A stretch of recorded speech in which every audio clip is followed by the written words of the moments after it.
We are in the Steel Guard training ground. The youngest son of the patriarch has for the first time finished the training that Raphael gave him. The captain is confused. He is the same kid who used to fake injuries to skip warm-ups. The spoiled brat. The family embarrassment. So when he picks up a sword and takes a stance, the knights can barely hold it in. But this is not the same guy. The captain tells the knight to go easy. Left hand only. No mana, because surely the young master cannot handle a real fight. Aaron's pride takes the hit, and he tells the knight to come at him with full strength. Then he screams, "Begin," and lunges. The speed nearly takes the knight's head off on the first move. Outsiders are completely confused by the young master's performance. Fly barely blocks, gets forced back, and starts panicking. This is supposed to be the pampered rich kid, so why is he getting overwhelmed? An aura explosion happens in the middle of the arena, and Fly falls to the ground. Aaron just stands there asking if he won. The whole training ground that was laughing a minute ago is now dead silent. Everyone is asking how this is possible. See, in this life, this boy is vowing to be merciless, because his past life was far from sunshine and bitches. First, he had absolutely no talent. Even though his grandfather and father were exceptional knights, he could only achieve 3rd class, so everyone mocked this loser with good reason, since he was indeed a useless, incompetent rat. Second, to add fuel to the fire, the only thing he had that had some value was the interdimensional transaction book. What it does is self-explanatory, but I will tell you the details later. The thing is, when he decided to start using it to become a good lord since he was a trash knight, his brother Kuntz sent some goons to kill him and stole the book. But one of the few items he had bought with the book was the bookmark of wishes.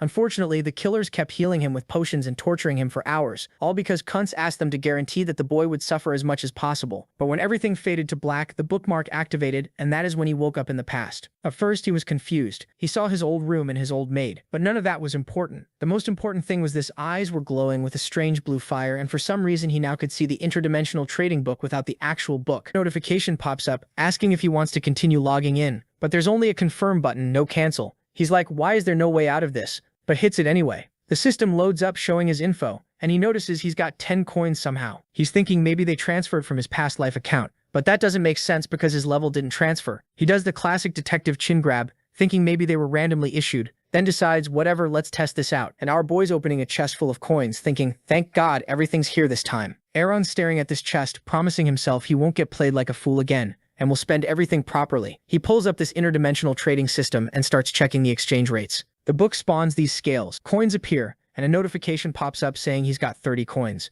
Aaron's shocked because he was expecting like 25, and that's when it finally clicks for him about the real value of gold. He figures out the game. Market prices fluctuate, and goods have different values in each world, so the move is obviously buy low, sell high. But the exchange isn't stupid either. They've got taxes and commissions, and the lower your transaction level, the more restrictions you face. Aaron realizes he's stuck in this catch-22. To increase his level, he needs results. But to get results, he needs a high level, and finding decent products at level 0 is basically impossible. Then this notification from some seller called Hearthstone pops up about mana stones, and Aaron notices the dude's name is glowing red. He clicks on the seller's profile thinking, wait, I've been using this system for 3 years and never saw warnings like this before. Hearthstone's trying to sell him mana stones, claiming his prices are market rate and that other people sell even more expensive ones. But then another info window appears, revealing this scammer wants twice the actual market price. Aaron's grinning like, oh, so you really thought you could sell stones at ridiculous prices? What a nasty swindler. They start arguing in chat, with Aaron threatening to report him to the exchange, and you can tell Hearthstone's panicking because the info window revealed he's using slave labor at his mines and will do anything for profit. After Aaron threatens to file a complaint, this dude immediately folds and offers half price, and our boy's considering haggling even more but decides to just take the deal. The transaction goes through, but only 22.5 coins get deducted instead of 25, and Aaron's confused as hell until a cashback effect, so now he's more surprised. He's standing there thinking to himself, am I VIP now? But then shakes his head, being a VIP is super hard, so there is no way. Then he shifts his attention to the mana stones. He tests the mana stones and they're legit, so he gets to work studying his family's special breathing technique that requires a strong body and tons of mana. Aaron trained like crazy, swinging his sword to get the body part, then used the mana stones he bought for the second requirement, since these were the 2 conditions to unlock the steel breathing technique. Back in the present, our boy is feeling smug about his victory, trying out poses, but nah, people are still not buying it. They are wondering if it was staged. This hurt our boy's ego, so he turns to this other knight named Mihail and challenges him to a fight. Before the dude can object, this girl walks up, Karen, the eldest daughter of Leviden's Steel Guard, and suggests they just have a back-to fight instead of a mana competition. The captain's freaking out because Mihail is a 6th rank knight who fights like a 5th rank in normal combat. Plus he's tall with long arms, so he's got the reach advantage. Thinking there's no way the young master stands a chance but gives the go-ahead anyways. But then Aaron just rushes in and they start throwing hands, literally bare-knuckle brawling, and everyone's watching in shock because a couple days ago this kid was getting blown away by the wind. Meanwhile, our boy was completely destroying his opponent. throwing punches left and right, and Mihal didn't even get a chance to fight back as the fight was already over. Seeing this, the crowd erupts. They're chanting the young master's name while Eren just stands there calm as hell, and Karen walks up, touching his face, saying how she's sorry that she underestimated him all this time, and how she's proud of him. So Karen's literally insane at combat. Like, this girl would have already mastered the breathing of steel technique if her family didn't have this bullshit rule that only dudes can learn it. Their dad Levidan's out here, genuinely upset that Karen was born a girl because she's clearly the most talented one in the family. But nope, the sacred family technique can only go to the guys, but being a girl didn't stop Karen from being a badass. And that's why when Karen sees Eren actually putting in work during those secret training sessions, she gets it. She knows exactly how much effort that takes. She starts petting his head all emotionally, apologizing for judging him like everyone else did when she should have had his back as his older sister. Meanwhile, Eren is feeling guilty as hell because he only grinded this hard to impress her. Specifically, out of all his siblings, Karen's the only one who isn't a total judgmental asshole, so he was banking on her being the first to notice the new him and give him props. He's apologizing to her mentally and in his mind preparing for what's to come next. Later at dinner, the whole family's sitting around the table and their dad's going on about how good the food is. Karen mentions she had the kitchen go extra hard because Eren's leaving for the academy soon. Their other brother Levidan's looking at Eren like, damn, when did you grow up? While Eren's internally hyping himself up, thinking his master plan worked. Get Karen's attention and she immediately starts taking care of him. Then his dad brings up how Karen told him Eren beat a knight in training, and our boy's internally screaming, yes, it worked, knowing this is his shot to finally get his dad's attention. He plays it humble, saying, nah, he's not that good. It was just a small sparring match. But then his brother Kiran butts in like, well, actually, the knight was only 6th rank, and they didn't even use magic. Eren's sitting there tight, wondering why this dude had to cockblock him. But Karen swoops in with the save, pointing out that Kiran only hit 5th rank at 18 while Eren's 16. Karen tries arguing back, but their dad shuts him down, calling Eren a fine fellow, and saying his grandpa first saw battle around the same age. Then Levidan extends his hand for a handshake, and when Eren takes it, he realizes this is one of those combat handshakes where they test each other's mana strength. He's panicking, thinking he needs to impress his dad, but also can't show more than rank 3 power or people will get suspicious. His dad closes his eyes, saying he's grown a lot and he was worried his youngest was going to be a total loser. But now he can chill. Karen's watching with pure rage as their dad says Eren will rep the family. Well, at the academy, admitting he didn't pay enough attention to his youngest and realized it too late. Then the father drops the bomb as a gift for getting into the academy. He's asking what Eren wants. Our boy's freaking out internally but plays it cool, scratching his head like, well, there is something. But nah, never mind, it's too much. His dad's like, speak up, don't worry, I'll try to grant anything. But Eren keeps playing hard to get, saying he doesn't want to ask for something huge because he'll definitely get rejected. Levidan's impressed, saying he didn't know his youngest could manipulate people like this, then offers to take a mana oath. Karen jumps up yelling, father, but it's too late. Levidan's already doing this whole dramatic speech, putting his hand on his chest and swearing by Mana as head of the Steelguard family that he won't break his promise no matter what Eren asks for. Eren's sitting there thinking, oh damn, what do I say now? And then drops his request. Cut to Karen absolutely losing his shit, following their father and Eren down a hallway, screaming about how they can't break family tradition and asking how anyone other than the family head could enter the treasury. Levidan explains that technically only the head gets in, but he went there with his own father back in the day. Karen says that was different, but his dad just asks if he should break his mana oath instead, so Karen backs down. Levidan opens the treasury with a key and lays down the rules. Eren can only go in the outer section. He can take one item, and he's got all the time he needs to choose. Eren's looking inside, thinking, finally, I'm getting my hands on the real book of dimensional transactions. He's walking through this dark room, thinking how this book is the most powerful weapon to protect his new life, and nobody else should have it. He's remembering that in the last 100 years, only 2 people from Earth 1342 were traitors. His grandfather and himself. Unlike his past life when he found this book by accident, this time he can see it with his special eyes, which means it can't be in the secret storage. This whole thing pleasing his sister, getting his dad's attention was all to reach this exact moment, so he could find and destroy the real book of dimensional deals before anyone else gets it.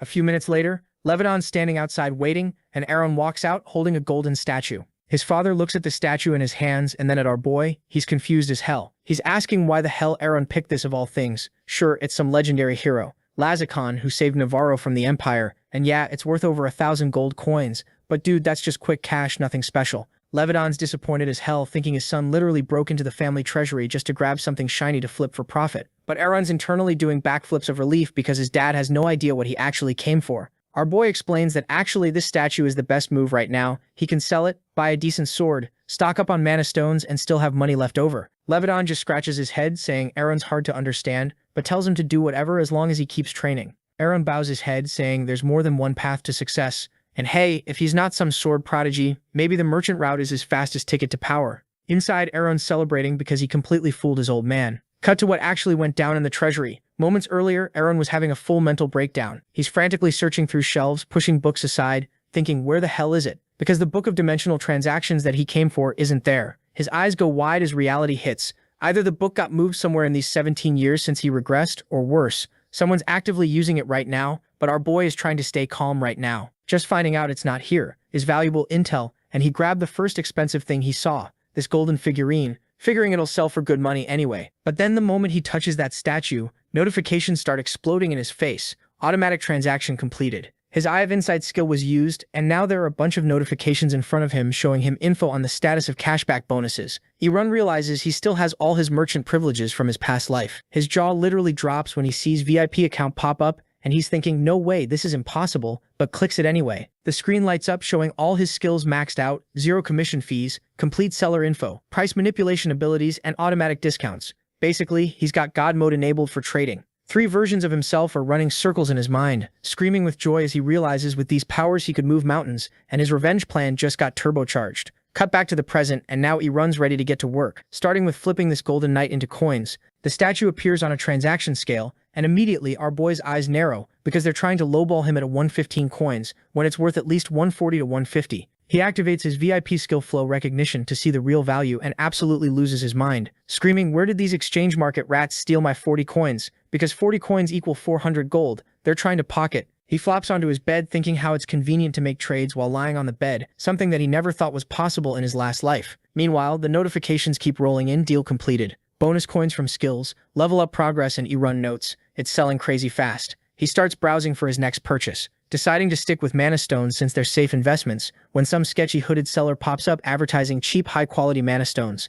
Irun looks at it and immediately starts doing mental math in his head because he very well knows who this guy is. So without hesitation, he sends a message calling him out as a scammer. So Hearthstone gets a notification, checks who's hitting him up, and immediately starts roasting this dude's entire bloodline in his head until he sees the profile picture and freezes. It's that guy who already finessed a discount out of him before, and now this bastard has the audacity to slide back into his DMs asking for more mana stones at the old cheap price. Hearthstone scrambling, trying to save face, stuttering some BS about how that was a one-time special concession and market conditions have changed. But our boy Irun isn't buying it. He just told him to stop lying. Then he casually reminds Hearthstone that their entire chat history is saved, screenshots and all. Hearthstone looks at his screen, calls Irun every curse word in the book under his breath, and then does some quick mental math. He's been taking LS for days now, and hasn't made a single sale, so suddenly selling cheap to this guy doesn't seem like the worst idea. He sighs, swallows his pride, and caves, offering 25 medium stones and 20 small ones.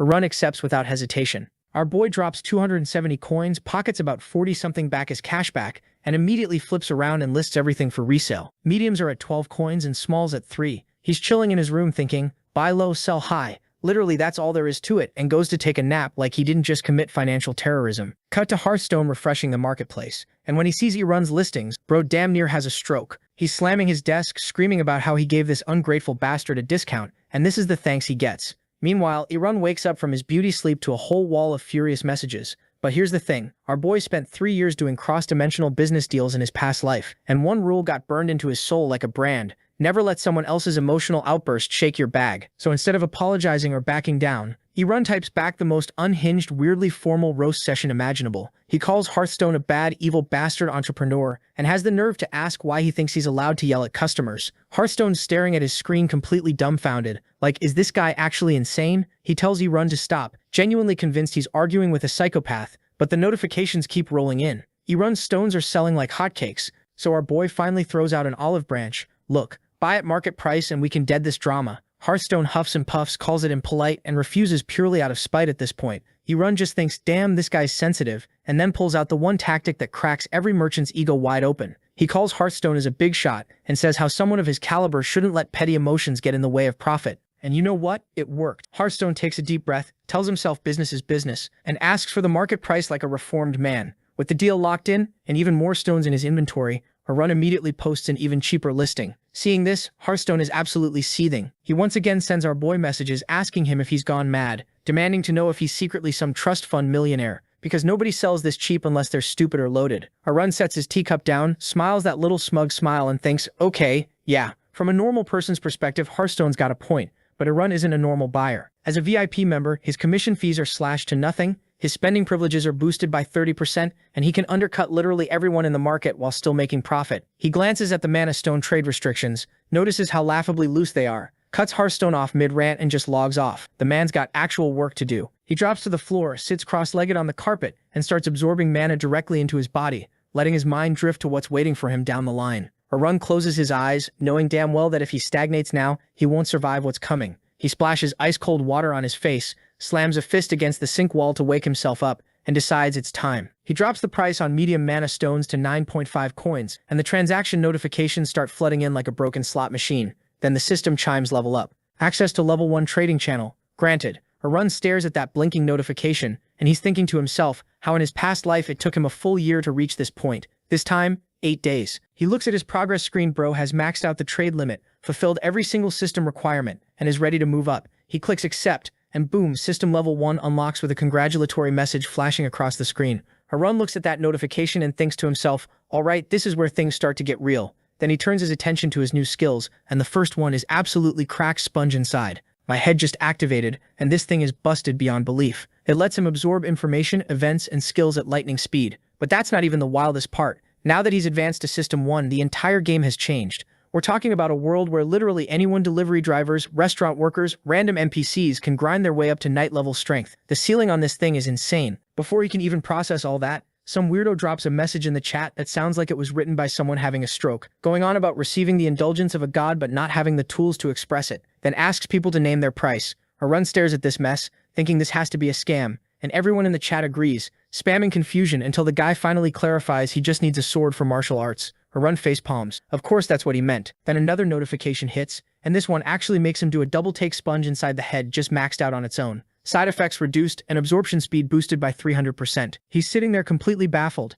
asking himself why everything's leveling up at hyperspeed. He tries activating Eye of Insight to figure out why his privileges got unlocked, but the thing just refuses to work. He stares at the blank screen, deeply unimpressed, thinking the clowns running the exchange center are genuinely useless. Can't even tell him why he got the privileges, or show him the reason. He shrugs it off, figures leveling up probably auto-triggered everything, and moves on. Then his screen absolutely explodes with notifications. Special scroll sales, zero commission windows, massive discounts, the whole damn catalog flooding his display at once. Arun blinks at the chaos but quickly runs the numbers and realizes none of it actually helps him. Special sales still charge market rate, so they're expensive as hell, and the no commission windows are pointless, since his privilege level already covers that anyway. Then he gets a DM straight from the exchange center, congratulating him on hitting System 1 and dumping 3 coupons in his lap. At first he's not impressed, thinking they just handed him some garbage rewards, but then he actually looks at them and his eyes go wide because these gifts are absolutely broken. The first one is a Dantian image, containing 3 years of internal energy, plus 500 coins, and he raises an eyebrow wondering if this is supposed to be impressive. He keeps reading, and the third reward is something called maximum body and sword stealth. But before he can even finish processing what that means,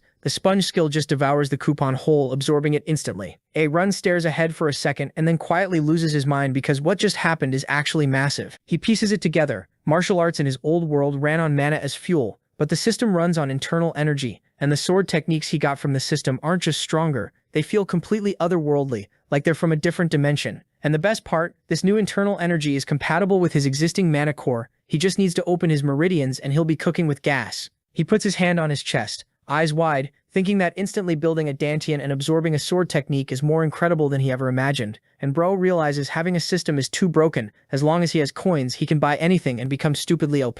Speaking of coins, he just got 500 from the system as a gift, so he decides to blow them immediately. With his prep work done, Arun sets his sights on his first target and decides to pay a visit to the spatial exchange merchant named Heoja, operating out of what looks like the most dramatic cave possible, complete with red glowing depths and everything. The merchant spots Arun approaching and immediately lays on the thickest, most over-the-top customer service voice ever, gushing about how much he absolutely adores this customer. Arun tells him flatly to knock it off because it's creepy as hell. The merchant, completely shameless, says to think of it as love for humanity. Arun cuts to the chase and asks to see the martial arts scroll inventory. The merchant grins and runs a quick scan. First-level merchant, solid physical stats, clearly from a lower system, and privately thinks small fry but stays polite because small fry still pay bills. He starts listing off his catalog: the triple sword technique, the sword balance technique, the crouching tiger technique, body elimination, internal cultivation, piercing striking, the whole menu. But Arun's already seen through this entire scam because he recognizes this guy's business model from deep in his memory. Heoja specifically targets System 0 nobodies who are desperate for System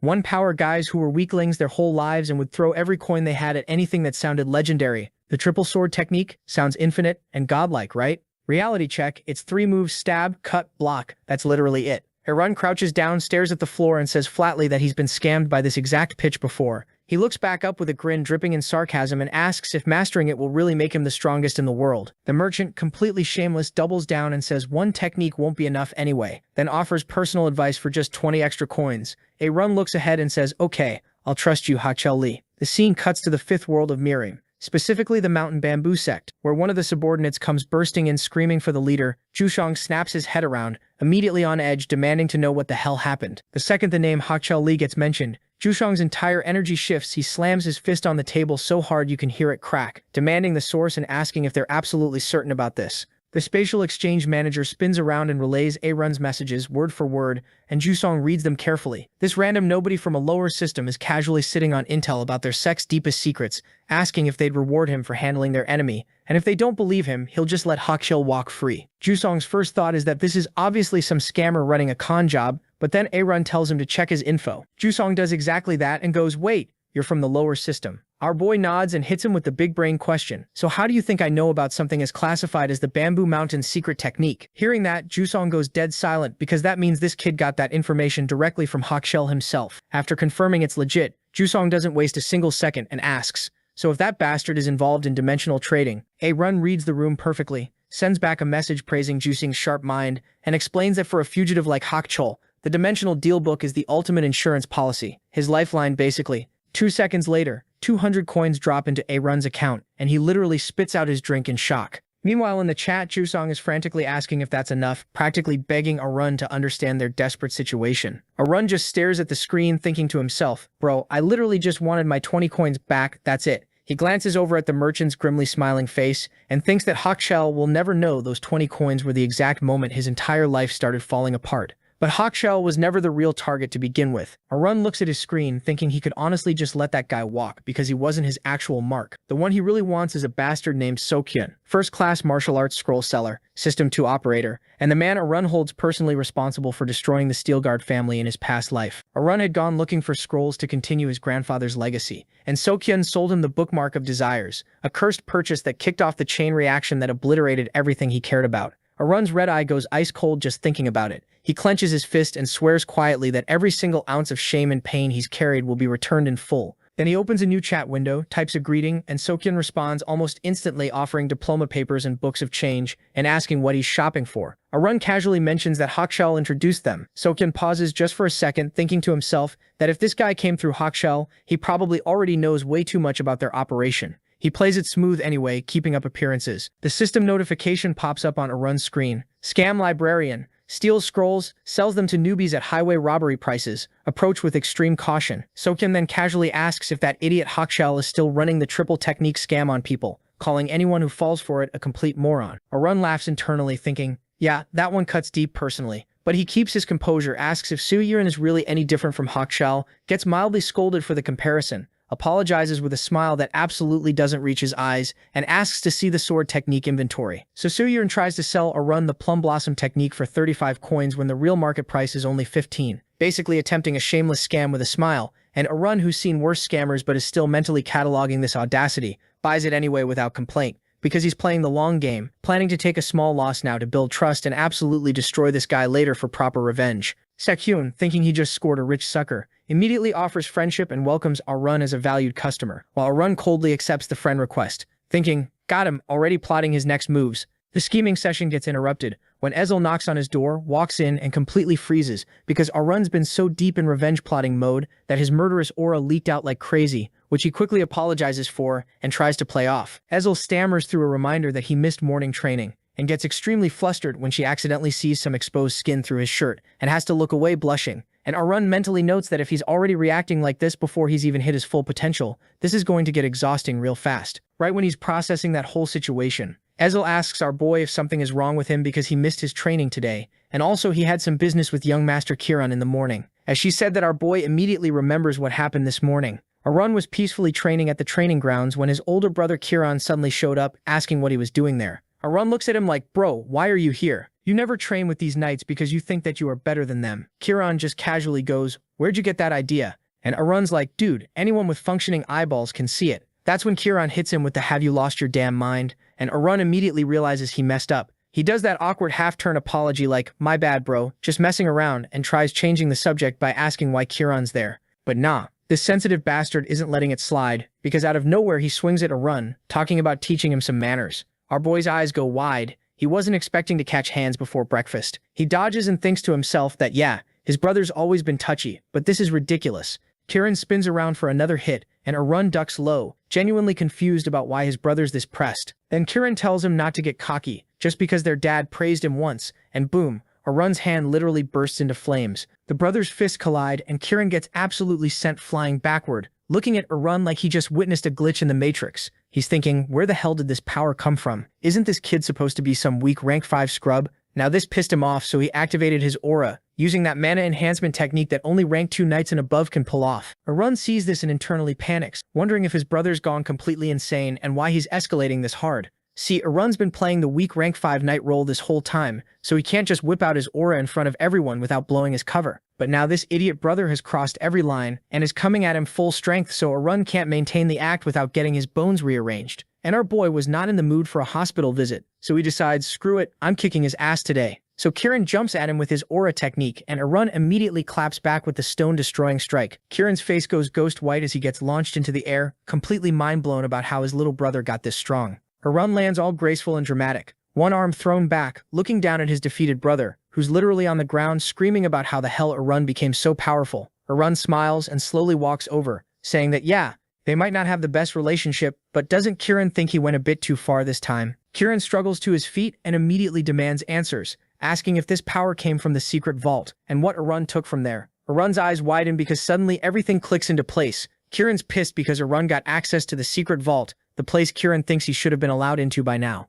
Kieran's on a whole rant about how only he and their father have ever entered it, demanding to know how the hell Arun got in. That's when it hits Arun. His brother doesn't even know there are different sections. There's an outer vault and an inner vault, and more importantly, their father probably doesn't even know about that dimensional transaction book Arun found. Kieran definitely never used it in Arun's past life either. Arun's thinking the chances of anyone actually finding that book are pretty slim, since he never made it to the inner vault before dying. Either the book's hidden in the inner vault, or it doesn't exist in this timeline at all. He concludes that getting into the inner vault is way harder than the outer one, but he needs to figure it out ASAP. Cut back to the present, and seeing how Arun didn't reply and was just staring at the wall like a frozen NPC, Ezel gets concerned and calls out his name. Arun plays it cool, smiling and saying nothing major happened. He just asked his brother to show off his aura, but things escalated. Ezel asks if he's hurt and offers to bandage him up, blushing because she's thinking the young master's all grown up now and probably doesn't want her fussing over him anymore. Arun thanks her but says he's fine, thinking he'll just pop a healing pill later. He's also relieved his brother didn't completely unleash all his rage on him, and he tells Ezel not to worry and to go rest. She bows and leaves. Arun turns around thinking he needs to find a way into the inner vault before entering the academy. The clock is ticking, then his eyes narrow as he remembers. Oh right, it's almost time for that incident to happen, but this time I've got a plan to deal with it. Meanwhile, over at the dumb blonde's room, this idiot is freaking the hell out, saying how it's impossible he lost to that trash brother of his. His sister Darren's watching him lose his mind, biting her lip and noting that her brother just got absolutely demolished. Kieran slams his fist on the table, declaring that Arun's clearly hiding something, since he's been pretending to be weak this whole time. Darren shakes her head, saying everyone knows this. Kieran thought Arun was some harmless bear, but it turns out he's actually a cunning fox. Kieran insists Arun didn't even use his full strength and was clearly holding back. Darren suggests maybe he's just a stronger fox, but Kieran says nah, he could be a straight-up tiger. They agree they need to find out what Arun's hiding and what he's planning. Darren says she'll handle it and get every detail of his secret. Cut to the Merchant Alliance secret meeting, where all of them are cursing out our boy, saying how that bastard is ruining all of their business, and how they need a plan to deal with him in Hearthstone. This bastard was leading this meeting, bro. He has a special beef with our boy.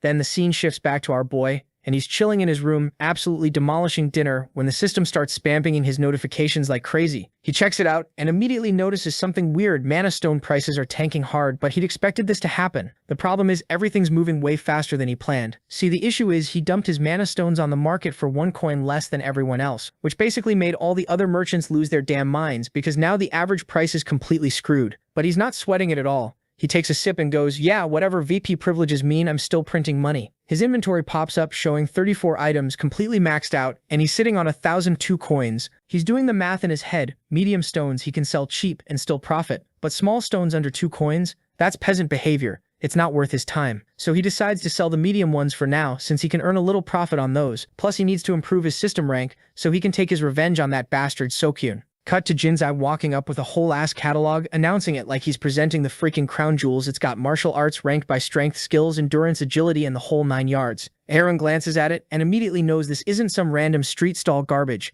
This is expensive premium shit. But he's not impressed enough, so Jinzai pulls out the big guns, a unique primary skill from the Thousand Swords library. A red screen pops up describing this legendary skill set, and Aaron's eyes go wide, not because it's cool, but because holy hell, look at that price tag. This sect isn't playing around. They've got influence that makes even the Mountain Bamboo sect look like a lemonade stand. Cut to a few hours later, and now our boy's talking to Seokyun, still keeping up his act of being a stupid, gullible System Zero idiot. The second Seokyun got his message, he immediately shows up clutching a scroll saying he's been waiting all day for this and then hands over the requested items to our boy. Seeing this, Erun's a little bit surprised they actually found them. He's low-key shocked they pulled it off that fast. The glasses guy's all proud, saying the whole team hustled because we can't keep customers waiting. Erun smiles and immediately asks for one more thing. He starts spinning this whole story about how he serves this rich lunatic who's obsessed with martial arts and won't be satisfied with mid-tier books, and Seokyun's eating it up, nodding along, ready to help. Erun's playing him like a damn fiddle, asking to see something better than a bunch of basic skills.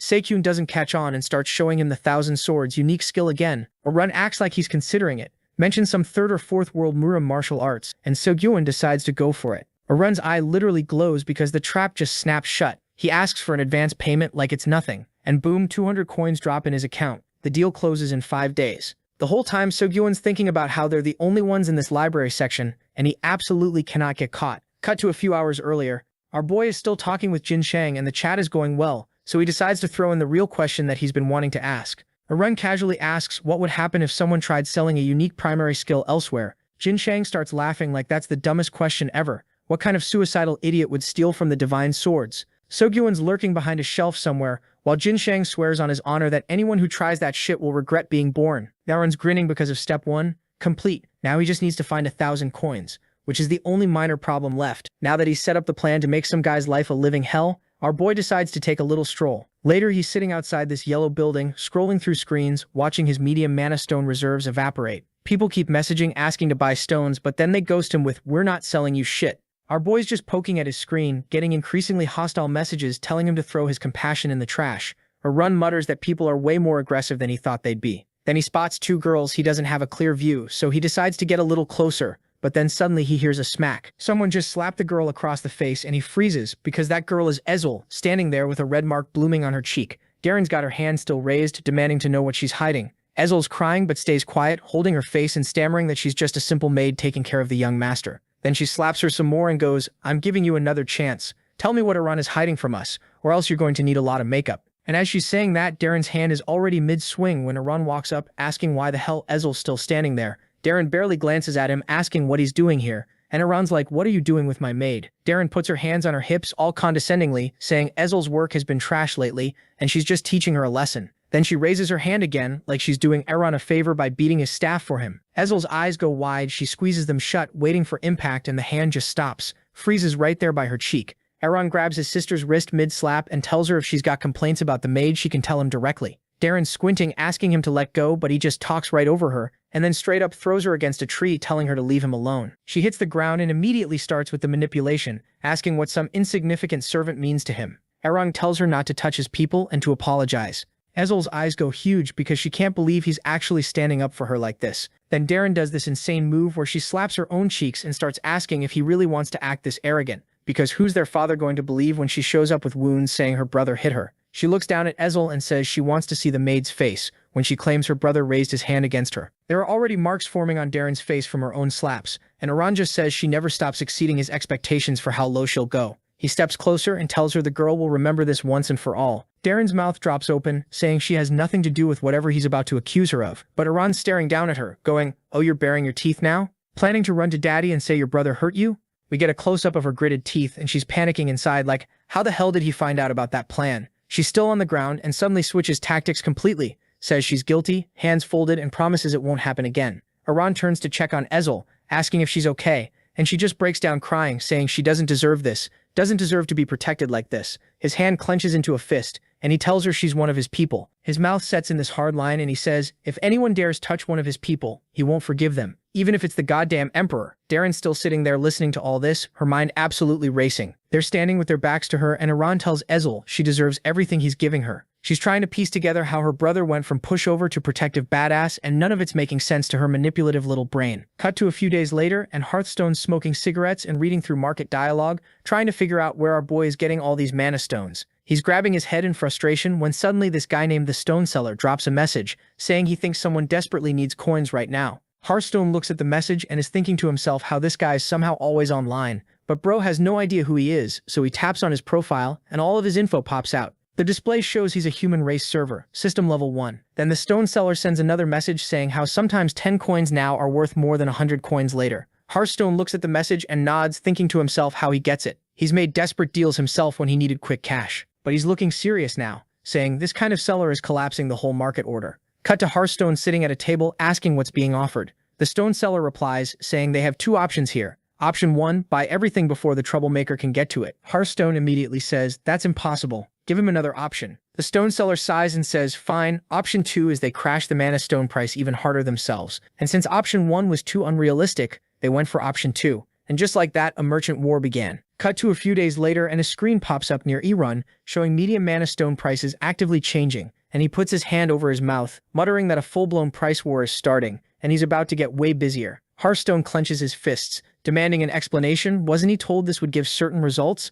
The silhouette guy's like, I don't remember promising that. I just said to stop the troublemaker from buying all the stones. We need to lower prices. Hearthstone is clutching his head, saying this man won't stop selling stones, and these arguments aren't convincing anymore, but the Stone Seller doesn't give a shit. Let him criticize all he wants. His predictions were wrong, whatever. Hearthstone frowns, asking if he's seriously planning to give in to this offender's pressure. The silhouette guy grins and says, trust me, I've got a secret plan up my sleeve to stop this troublemaker. The Stone Seller continues with his speech, saying how the newbie's losing steam and Hearthstone standing there like, my ass is losing momentum. He's not even showing signs of slowing down. The Stone Seller fires back, asking if Hearthstone seriously didn't notice the change in this troublemaker's whole pattern. And Hearthstone's like, what pattern? I don't see shit. So the guy breaks it down. Whenever they drop the price by 1 coin, the other dude would counter by dropping it 2 coins, and it's been this toxic cycle for a while now, but today's price is exactly the same as yesterday's. Hearthstone quickly pulls up the listing and starts nodding like, yeah, you're right, it didn't change. But what if this guy's one of those dramatic bastards who saves the best moves for the finale? Still, something's not adding up for him. He's sitting there confused as hell, thinking to himself, why would this dude take such a massive risk and just dip out like this? That's when another message pops up, and the Stone Seller's like, bro, isn't it obvious what's happening here? He straight up says the guy's planning to monopolize the entire mana stone business, and when Hearthstone hears that, his eyes go wide as dinner plates. Hearthstone takes a deep breath and asks about sales limits, because obviously that's the real bottleneck preventing any takeover, right? But this guy's got his hand on his chest, looking all confident, saying he'll just hire assistants to sell for him, or create an alliance like they did. Problem solved, easy peasy. Hearthstone's like, wait, huh? The Stone Seller continues dropping knowledge bombs, saying, isn't that literally why this alliance was formed in the first place? He explains the master plan: gather a bunch of sellers under one umbrella, control the mana stone market completely, and then manipulate prices however they want. Hearthstone's actually sweating now, admitting this guy sounds like he just unlocked some secret wisdom of the universe, or achieved trading enlightenment. He puts his hand to his lips and goes, yeah, not gonna lie, the idea is actually solid. Then we cut back to our boy, except surprise, surprise, this whole stone selling guy was Aaron's alt account all along. Man has been sitting there staring at multiple screens, thinking to himself how these special privileges are just absolutely broken and overpowered as hell. He's been waiting for this union to form ever since he first started selling mana stones in the marketplace. And yeah, it happened way faster than he thought it would, but that's not a problem for him, because this time around he's got the max level privilege that these lower tier system peasants don't even know exists in the game. He puts his hand to his face, thinking about how information is literally everything in trading. Whoever controls the information controls the market, so having information access as a special privilege just makes perfect sense. A smile creeps onto his face because he became a member of this multi-union, the literal second it was founded, and he knows exactly why. There are basically 2 types of people who join this association's first wave: the desperate ones who can't survive without instant rewards and need quick cash, and the complete psychopaths who lose their minds if some random newbie disrupted the current system they've got going. Oh, and the third type, that's this absolute idiot, Hearthstone, the chairman of the whole association. Their entire plan so far is to drive our boy out of the mana crystal industry completely, and once that happens, boom, they control all the prices. Hearthstone's sitting there smiling at his own master plan, playing out in his head like some evil mastermind. He plans to lead this guy straight into the trap he's set up. He's thinking about how within the competition, people will naturally start defending themselves and their turf. He folds his arms, thinking he'll just sit back and watch the fight between this troublemaker and the multi-union play out like it's prime entertainment. And they'll hire some third party to swoop in and grab all the mana stones for themselves at rock-bottom prices. Reincarnated leaning on his hand, thinking how buying low and selling high when prices spike is literally trading 101, nothing revolutionary or genius about it, just basic business strategy. The scene shifts to Darren's room, where she's sitting at her table holding her head, wondering when the hell her younger brother figured all this out. She's having flashbacks to him approaching her and saying the company name exactly right, no hesitation whatsoever. Then she heard a knock and immediately lost her shit and screamed that she specifically said not to be disturbed, but then our boy called out, saying it's him and to open up the door, so she does. Raidian walks in casually and she immediately asks why he's here. He says he wants to talk. She looks at him, all calm and collected, asking about what exactly. He smiles and drops the bomb. It's about the company. She lets him in and here's the backstory on this Damien firm. It's basically this company that provides noble houses with materials and supplies, a relatively stable business, pretty respected on the surface. Nothing shady about it at first glance, but our boy knows better in his past life. They got super close with Darren after he became a lord, and the company used money to manipulate the hell out of him while he had absolutely no clue what was happening behind the scenes. Back in the present, Darren asks our boy how he even found out about her connection to the firm, and our boy just shrugs like it's nothing, going, it wasn't exactly rocket science. The trading company changed drastically after you got involved in their business operations. He closes his eyes and tells her to calm down because he's not here to expose her or start drama. He just wants to understand her position in all this. He explains that he's the youngest kid in the family, so realistically he probably won't inherit anything from the estate. But at least as a son who mastered the breath of steel technique, he can make decent money as a swordsman and mercenary. But what about her? She's a girl in this medieval-ass society, so she doesn't even have that option available to her. Her hands are trembling on her legs as she asks what he's trying to show her with all this. He fires back, asking who approached whom first in this situation. She closes her eyes and admits they came to her first, offering to do her a favor, and they quickly added support for him too in the deal. She knows eventually she'll have to pay them back for that favor somehow. He frowns because he knows she's lying through her teeth. There's absolutely no way a company that influential and powerful would just randomly approach some noble daughter for no reason whatsoever. She shouts, asking if he's satisfied now with exposing her, telling him to go ahead and criticize her all he wants. He closes his eyes, saying that's not why he came here at all. Arun puts his hand to his forehead, trying to figure out the right approach to get her to actually trust him. She asks what he actually wants from her. Then, if not to shame her, he folds his hands together and offers something she didn't expect. Let's work together on this. Cut to a few hours later, and our boy Arun just wrapped up negotiations with Darren, and she's throwing around all these promises about giving him the full details later on. When he tells her he's leaving everything in her hands, this red-haired menace is just standing there watching him leave with those cold, calculating eyes like she's plotting something. Avery knows damn well this entire agreement is built on bullshit and lies, but whatever, it doesn't matter right now because he's got bigger fish to fry. Darren walks off to her room while our boy's thinking how he's basically stuck working with his sketchy-ass sister, whether he likes it or not. Then Darren's eyes suddenly flare up red and a system window pops up out of nowhere. 800 coins just dropped from the Bamboo Mountain sect. Plus there's this grateful-ass message from them going, I can never repay you for your kindness, and bro's sitting there like, just send a thank you card with actual cash attached next time. That works too. Then he checks out the rewards and holy hell, these guys were really generous because the decorative box he got has bamboo life tablets in it, 10 of them. The guy's thinking to himself how anyone with access to the dimensional transaction book is literally swimming in cash like Scrooge McDuck. Meanwhile, his competition is in the corner crying their eyes out because of our boy's price manipulation. He had to drop his prices by 4 whole coins just to stay relevant. Our blonde mastermind is flipping through the transaction book thinking about how Hearthstone's obviously trying to cut his losses at this point, but why specifically 4 coins? That's the weird part. But whatever. It doesn't matter because bro's got the information asymmetry advantage. All he needs to do is change his nickname in the system, and he can buy whatever the hell he wants with 0 limits on purchases. Plus, with the cashback feature, he's basically paying only about 3 coins per crystal anyway, so he's making bank either way. He checks his inventory real quick, 480 medium mana crystals and 10 bamboo tablets sitting pretty, and his face just splits into this stupid grin because he realizes he can easily grab another 500 crystals without breaking a sweat. He starts buying from Hearthstone's listings like a madman and literally has to tell himself to stop because he's getting too rich too fast, and it's honestly getting ridiculous at this point. Cut to nighttime and the Damien mansion is absolutely crawling with guards everywhere. When this sketchy-looking raincoat dude rolls up to the entrance, the guard immediately tries to stop him from entering, but the raincoat guy just covers the dude's mouth with his hand, and when he pulls it back, you see his face is completely covered in nasty scars, looking absolutely terrifying like he survived a blender fight. Scarface says in this gravelly voice that he needs to see the manager, and the guard's sweating bullets now, visibly shaking, but then another guard walks by and suddenly perks up like, oh shit, wait, you're the great merchant Yulaf? His entire tone does a complete 180, and he goes, please come in, sir. Right this way. explaining how they've been waiting for him and how Miss Darren was personally expecting his arrival. So they escort this scary bastard inside, where Darren's just chilling with her mug, looking completely blindsided and shocked that this terrifying man actually showed up at their mansion. Damon steps forward all professional, introducing himself as the director of the company, while Darren's squinting at Yulof from across the room trying to figure out how the absolute hell Arun knows this scarred monster, and whether he actually sells mana crystals for real, or if this is some elaborate prank her brother's pulling on everyone. Arun glances back at her with this look and she suddenly gets flashbacks to earlier when Arun was grinning like an idiot and promising her that a serious seller you can totally trust would show up for the meeting. They all sit down at the negotiation table. Arun asks what they're willing to pay per crystal, and Damon's carefully examining one single crystal in his hand, saying it's genuinely hard to judge the overall quality from just a single sample piece.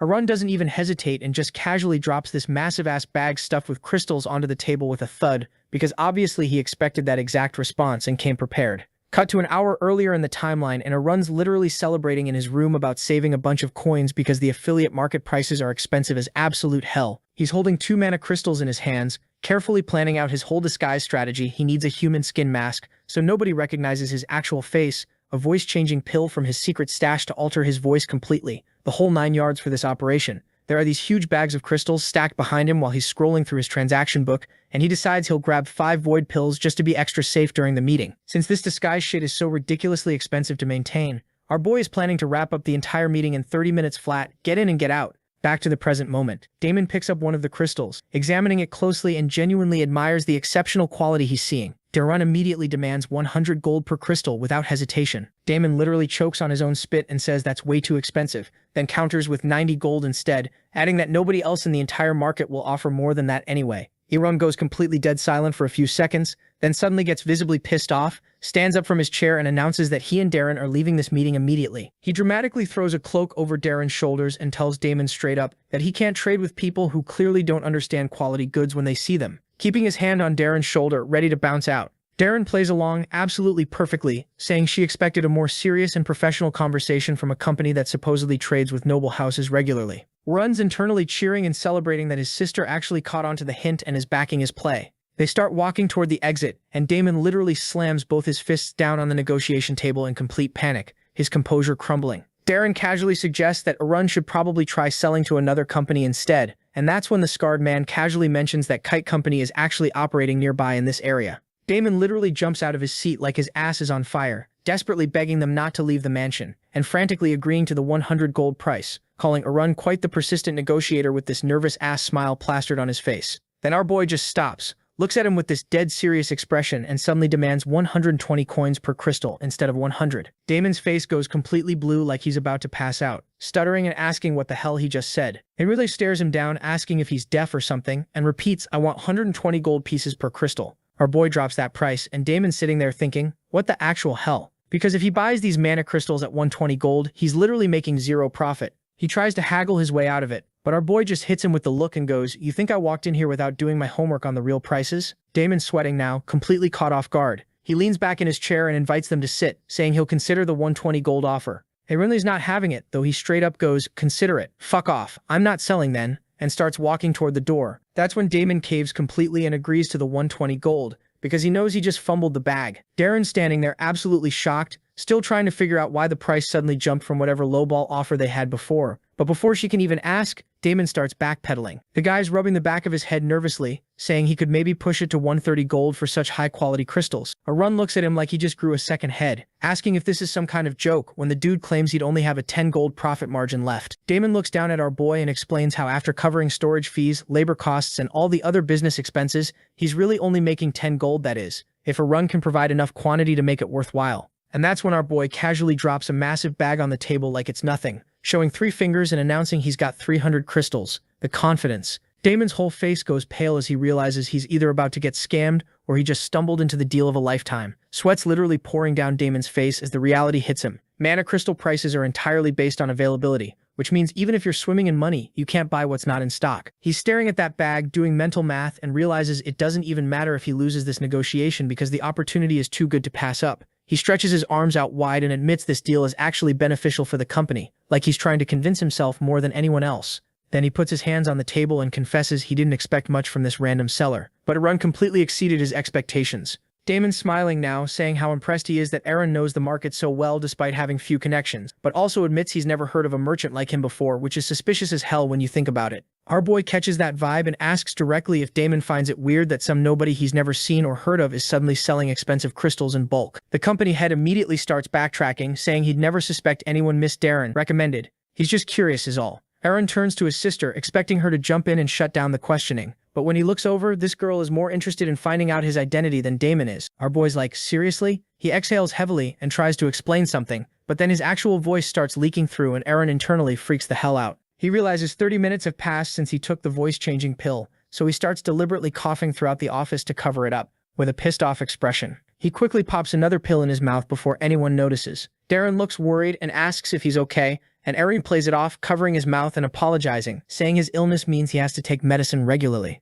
Damon stands up, suggesting it must be difficult for the seller to stand for so long, and says he'll just pay him right away. Our boy smiles and exhales in relief because he just dodged some seriously difficult questions. They finally leave the company mansion and Darren says she's glad they're alone now. Erin's following her when she explains that because of the deal she had to act like they were associates or whatever, but now she wants to know how he knows her younger brother. She's looking at him dead serious, when our boy replies that it's none of her business but nay, she's not letting this go. She says she deserves to know. This catches Erin completely off guard. He turns to her like, girl, what do you mean you deserve to know? But when he actually looks at her face, bro practically sees the definition of delusional staring back at him. Darren starts going off, asking if he thought Damon was just some grocery store around the corner. Why would they buy mana crystals of completely unknown origin? She proudly raises her head and announces that it's because of her guarantee that they even bought the crystals in the first place. Erin's standing there with his mouth literally hanging open because he cannot comprehend where she got all this confidence from. Meanwhile, Darren keeps talking, saying how she's worried the company will blame her if something goes wrong with the crystals, and our boy's still just standing there gaping at her because after everything she just said, his awkward reaction is impossible to ignore. Sweat runs down Erin's face as Darren demands to know why he's trying so hard to hide his identity, and he's thinking she's as sharp as ever, too sharp for her own good. She demands he tell her everything, then raises a finger and announces she's figured it out. This is Erin's trap. Hearing this, he starts laughing loudly at her accusation, and Darren asks what's so damn funny. Erin scratches near his eye while smiling and asks what kind of crazy person would burn through 36,000 gold just to mess with her. Like, does she think he's got money to waste? Darren looks at him seriously, tilting her head, clearly still suspicious. The guy asks if she thinks he's a criminal, and the crystals are stolen or something. Standing opposite her, he points out that he'd literally have to rob the royal vault to get his hands on 300 crystals. Darren admits she thought something like that because she doesn't understand where else he could possibly get so much. That's when Erin pats her on the head and mentions how her brother Erin told him about the fierce competition in the Steelguard family. Darren immediately tries pushing his hand off, asking if he's crazy for touching her like that. Erin looks at her seriously and says she can only rely on her family in situations like this. He's literally holding the surprised Darren by the head now, advising her to get along better with her brother. Bro is out here manipulating his own family members into liking him. Then he turns away and tells Darren to go wait in the carriage, adding that he'll send compensation through Erin later. Cut to a few hours later, and it's already nighttime, and Erin's sprawled out on his bed, doing some quick math in his head. He's thinking, okay, so those medium mana stones sold for 120 gold, which converts to about 12 system coins, minus Darren's 1% cut, minus the 3 coins per crystal. Bro's basically counting his bag right now, and the numbers are looking nice. But then his mind drifts back to what he told Darren earlier about family, and suddenly he's in his feelings. He gets all sad remembering how trash his relationship with his siblings was in his past life, and that's the whole reason he's trying to fix things this time around. Problem is, he can't exactly sit them down and say, hey, I time traveled and regret being a shit brother, so instead he's out here dropping wisdom bombs as Yulef. But if it doesn't come directly from him, from Erin, it won't hit the same way. The irony's not lost on him, but he shakes it off and shifts gears, thinking about how he's this close to getting revenge on that scumbag Sukyun. Our boy's been grinding hard for this moment, hoarding gold like a dragon because in the Murum world, gold's rare as hell and everyone uses it for literally everything. The man's got a whole suitcase packed with the shiny stuff. Cut to a few moments later and boom,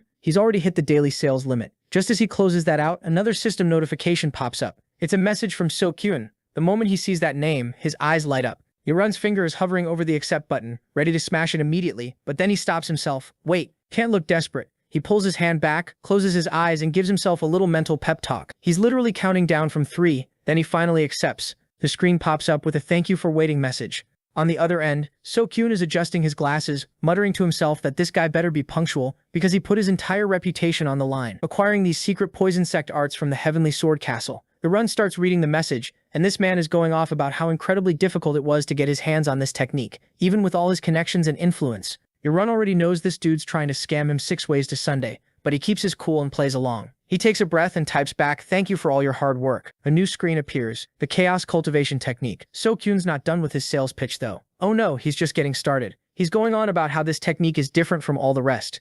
Unlike that basic heavenly technique that any random castle scrub can learn, this one's exclusive, reserved for the chosen few, the elite. Arun's sitting there grinning ear to ear because he's got exactly what he needs, eyes closed, looking satisfied as hell, like he just won the lottery. Then So-kyun raises a finger on screen, asking, "Hey, can you pass something along to your client?" Arun's eyes snap open wide. So-kyun says he's going to be brutally honest here. 2,500 coins. Sounds like a lot, but for the chaos cultivation technique, that's literally pocket change. He's sitting at his desk all professional-like, explaining that on the official market, this thing only costs 2,000 coins, which should tell you everything you need to know about its value compared to the heavenly technique. And get this, the market price, 5,000 coins. Arun's sitting there thinking this is exactly how this bastard operates. He creates this false sense of exclusivity in the buyer's head, and then sells them hot garbage at inflated prices. Honestly, if this man wasn't an expert merchant, he'd be writing those clickbait YouTube titles or running crypto pump and dump schemes. Our boy's mind flashes back to his past life, remembering how this is exactly how So-kyun got to him before. This bastard straight up robbed him, and he was one of the main reasons Arun ended up in such a bad spot. Just thinking about it, Arun's dying of embarrassment and rage, remembering how trusting this scammer was literally the biggest mistake of his entire life. Back in the present, Arun asks the million-dollar question. How much do you want to sell it for? So-kyun adjusts his glasses like the slimy businessman he is. 4,000 coins, and that's with a 1,000 coin discount, by the way. Arun's hand tightens on his leg, knuckles going white. He's thinking that even though he's short a full 1,000 coins, he can probably cover the remaining expenses somehow. He types back, "So I owe 3,800 then, considering I already paid you 200 earlier." So-kyun raises his hands in mock innocence. Nope. He asks if this is Arun's first time doing a major transaction in System 1, because clearly he doesn't understand how this works. He already spent those 200 coins acquiring the book in the first place. Arun closes his eyes, genuinely shocked at how absolutely wicked this bastard is. He tries pushing back, saying how So-kyun's asking for an absurd amount, 1,700 coins is way too much. But then So-kyun hits him with the counter, asking why So-kyun's even reacting like this. It's not like he's the one paying. Ultimately, it's his client's money, right? So why not take the easy route and just talk to the client first? See what they say? Back in his room, Arun's absolutely fuming, cursing this bastard out in his head. He was always like this, making it seem like I'm the one who loses if I don't accept. He puts his hand to his lips, doing the mental math. Even if he uses all his special privileges and discounts, he's still 25 coins short. The only way to get the money is through the exchange center, and he absolutely does not want to do that. He'd rather smash the coins on the ground and watch them shatter than exchange them at that scam center. But right now, he doesn't have any other choice. Time's running out. Then he tells himself to calm down, not to feel bad about this, because he'll just take it all back later anyway. 200 coins is nothing in the long run. He'll make this bastard pay back 100 times that amount. After the exchange goes through, Arun sends a message to So-kyun. "I'm ready for the deal." The trade happens. Our boy receives the chaos cultivation technique, while that scumbag gets his 4,000 coins. And the moment Arun hits accept, a wide smile spreads across his face. The prey had finally taken the bait. So our boy just got the trade confirmation and checks his account balance. It's literally negative. But instead of panicking, this man starts grinning like an absolute psychopath and biting his finger, thinking about how sweet revenge is about to taste. He's wondering if this is the feeling the Bamboo Mountain sect gets from hunting Hawkshul for over a decade. Because honestly, he doesn't feel even a little bit guilty about what he just did to So-kyun. Nah, our boy's actually excited about the incoming chaos he's about to unleash. Right on cue, he gets another message from So-kyun, thanking him for the smooth trade. Arun's sitting there smirking like a villain, thinking, someone seems really happy right now. Cut to So-kyun's room, and yep, this bastard is celebrating hard, pumping his fist in the air and going on about how it's not every day he finesses someone for 4,000 coins. Man's probably already planning what he's going to spend it on. Arun leans back in his chair with this evil little smile creeping across his face and says out loud to himself, "I wonder how long this guy's going to stay happy." Then he starts typing. So-kyun sees the message pop up and gets immediately weirded out, asking what Arun means by that. But instead of answering the question, our boy just casually drops this bastard's real name in the chat, Jin-seok, and calls him out for being a scammer. So-kyun freezes. Then Arun follows up with another message, asking if the librarian knows what he's been doing behind their back. Now this bastard is sweating bullets. He starts absolutely freaking out internally, screaming in his head, "How does he know my real name? Who the hell is this guy?" He tries playing it cool though, typing back all casual like, "I have no idea what you're talking about." But Arun just smiles even wider and tells So-kyun to stop embarrassing himself. Then our boy casually suggests, "Hey, why don't we call the librarian as a third party to verify all this?" So-kyun screams back in all caps, "No, we can't do that." Arun's literally covering his mouth, trying not to laugh out loud, asking why not. And he starts role-playing this whole imaginary conversation like, "Oh librarian, your trusted employee Jin-seok has been until Seo-kyun finally breaks and types, "Okay fine, I'm Jin Seok, you happy now?" Now Seo-kyun's sitting at his desk imagining some massive martial arts beast towering over him, dripping with killing intent, and he's sweating bullets wondering who the hell this person is. Is this some rich dude with a fighting hobby? Was this entire thing a trap from the start? He frantically pulls up Arun's profile to do some digging and sees it. System 0. His eyes go wide because this makes absolutely no sense. How could some random brat from a lower system, literally the bottom tier, figure out that he's been stealing martial arts techniques from the library and selling them under the alias Seo-kyun the merchant? There's no record of this information anywhere. Arun decides it's time to lay down the law. He types out, "All right, listen up. I'm about to give you some rules, and I strongly suggest you pay attention. The moment you break any of these rules, you become the main enemy of the Castle of Swords." Seo-kyun thinks he found a loophole. He adjusts his glasses with his middle finger, grinning like he's outsmarted our boy. "Wait a second, if I'm their enemy, then you'd be their enemy too for working with me, right?" He's feeling pretty smart about that comeback. Then he literally jerks back when Arun responds, "Yeah, that's exactly what I think." And Seo-kyun's confused now, so Arun continues, "I don't care how big the Castle of Swords is, they can't move between dimensions. What are they gonna do, send me a strongly worded letter?" Seo-kyun tries another angle, panicking. "Okay, but what about suspending your account? They can do that." But Arun's just sitting on his sofa looking smug as hell, waving his hand dismissively like he's swatting away a fly, saying, "You really think so? Nah, you're going to start feeling real guilty, real soon, trust me." Then he drops the hammer. "What if I return all the books right now and report to the library that they have a corrupt employee selling stolen goods?" The merchant's face goes from confident to absolutely horrified in 0.5 seconds flat. Arun's not done though, he keeps going. "I heard that in the Skysword Castle, thieves who steal completed cultivation skills get treated like actual criminals. Such a shame, really. Considering the torture methods they use, your end is pretty close." He pauses for effect, then adds with a smile, "You're pretty brave to steal from them. I'll give you that." Arun rests his chin on his hand with this soft, almost gentle smile on his face, thinking to himself, yeah, he's definitely scared shitless now. Then he looks at the screen with that snake-like gaze and asks, "So do you want to live?" Seo-kyun stammers back, "Yes, like his life depends on it." And Arun lays out the rules like he's reading terms and conditions. "You die if you respond after 5 seconds. You die if you close this dialogue window. You die if you don't do exactly what you're told. You die if you answer disrespectfully." Then he gives the first order, simple and clean, "Return my money." When Seo-kyun hesitates for even a second, Arun goes, "Oh, and rule number 5, you die if you pretend not to understand what I'm saying." The merchant absolutely panics and immediately sends back 420 coins. Arun's sitting there genuinely puzzled, because that's not the number he gave, and Seo-kyun frantically explains through messages about the 5% system transfer tax that gets deducted automatically. Arun slaps his palm against his forehead like, "Oh yeah, I totally forgot about the tax." But then this evil grin spreads across his face as he asks, "So who's going to return my 580 coins? Should we ask the librarian to cover your student debt?" Seo-kyun stutters. I'll do it. I'll send it right now," and immediately transfers another 580 coins. Arun's balance jumps to 3692 coins, and his eyes go wide because, hold on, he has 1,000 more coins than he started with, even after accounting for the transfer tax. But before he can investigate that mystery, he remembers something else and types, "Oh right, what about that 200 coin deposit from earlier?" Seo-kyun screams back something about how he used it to bribe guards and had to spend his own money, but Arun's eye literally glows red in the reflection of his screen and boom, another 200 coins are transferred. Then our boy continues the extortion spree. "All right, since the chaos cultivation technique is handled, let's move on to Green Cloud and Scarlet Dawn techniques,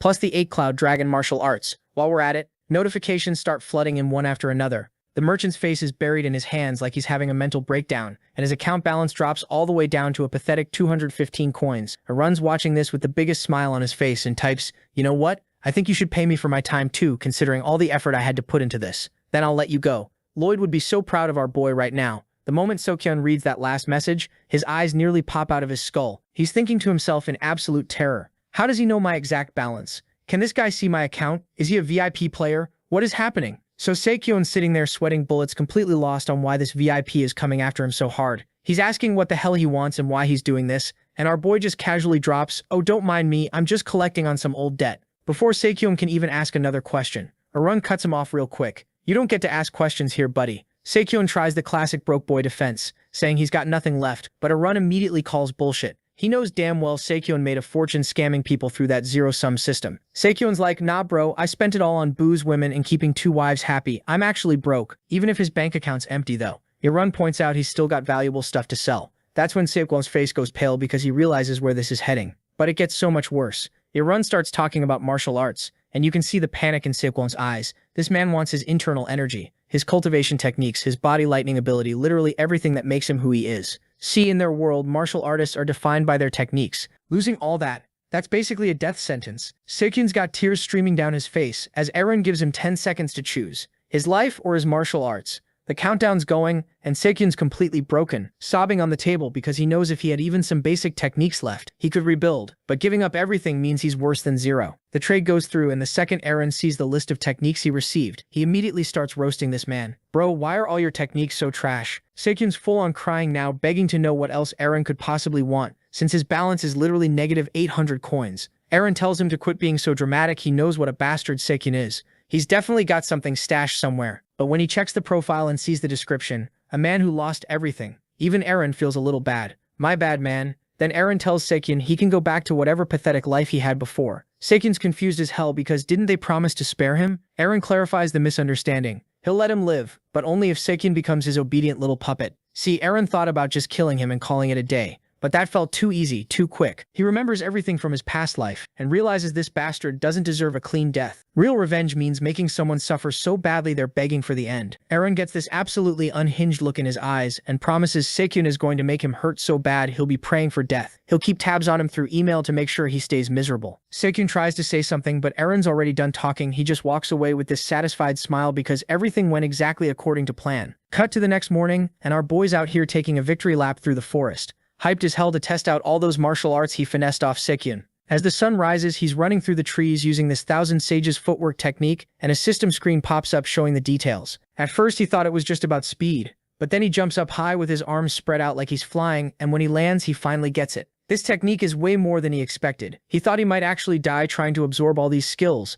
but his special ability let him soak everything up perfectly. He's tested most of the techniques already, but now it's time for the main event, the whole reason he went through all this trouble. He pulls out a sword and starts flowing through attack moves, one after another, and you can tell this is what he'd been waiting for. All that effort, all that planning, was just to get his hands on the Mystery Blade technique, the same legendary technique that turns Lucan Steelguard into a mythical knight before it supposedly died with him 10 years ago. And now, our boy's bringing it back to life in these same lands, wielding a technique everyone thought was lost to history. Eren's standing there staring at this absolute mound of rubble he just created, eyes wide like, okay, maybe I went a little too hard with training, but looking at all that destruction gets him thinking, could Raphael pull this off? The dude's a first-class knight, so probably, since internal energy and aura work differently. But what really messes with his head is that Raphael, literally known as the greatest knight in the land, is ranked the same as Sekyun. You know, the guy who sat on his ass all day doing nothing. That thought alone is terrifying. Eren starts getting annoyed at himself for overlooking stuff like this, but then it clicks. Wait, he's been looking at this all wrong. He stares at his hands with this huge smile because of all these insane skills. They're his now. Time to actually see what he's working with. So he goes full training montage mode, testing every technique one by one, and he's loving it. He's running through the forest using the footwork of 1,000 changes. Though something feels slightly off, maybe he doesn't fully understand the system yet, but whatever, the skill is still broken. He punches the ground and absolutely obliterates it, rocks flying everywhere, thanks to the breaking fist of despair. Then he stretches out his fingers all concentrated and checks out Golden Wheel, which he thinks is kind of the weakest skill, but at least it shows pressure points, so it might be useful later. He's wiping sweat off his face, exhausted, thinking about how all 5 techniques work with continental martial arts.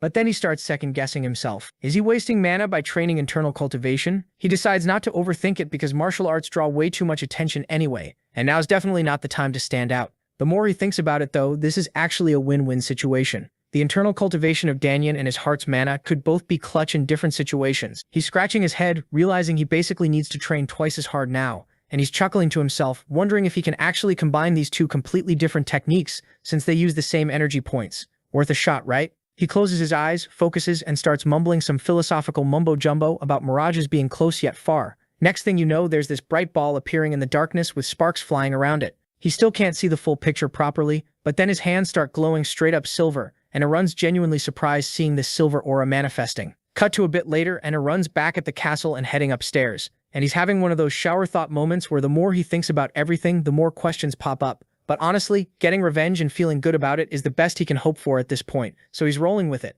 Mid-staircase, some servant comes sprinting up in full panic mode, saying he's been searching for him all morning like his life depends on it. Arun's just like, chill bro, I was out for a walk, and asks what's got him so pressed. Turns out Daddy Dearest has been looking for him, and this servant's practically on his knees begging Arun to haul ass to his office ASAP. Our boy's confused why his dad wants him this early, but heads over anyway because you don't ignore those summons. He knocks, gets the come in, and finds his father grinding away at paperwork while Kaloi the overseer is standing next to him. Arun's thinking how Kaloi's this calm, useful dude who manages the estate, Not a knight, but still dangerous with a sword. Basically his father's right-hand man and personal stalker. His father Lelevaden looks up, immediately clocks that Aaron's been training, and says he likes that energy. But then Aaron tenses up hard, because standing in front of his dad is like standing next to a damn supernova. This man's at the heroic rank, and for context there's this invisible wall between awakened and heroic that most people never break through, so yeah, daddy's built different. Cut back to the present, and Lelevaden hits him with, "Didn't you say you had other paths you wanted to pursue? Training since dawn seems a little off-brand for you."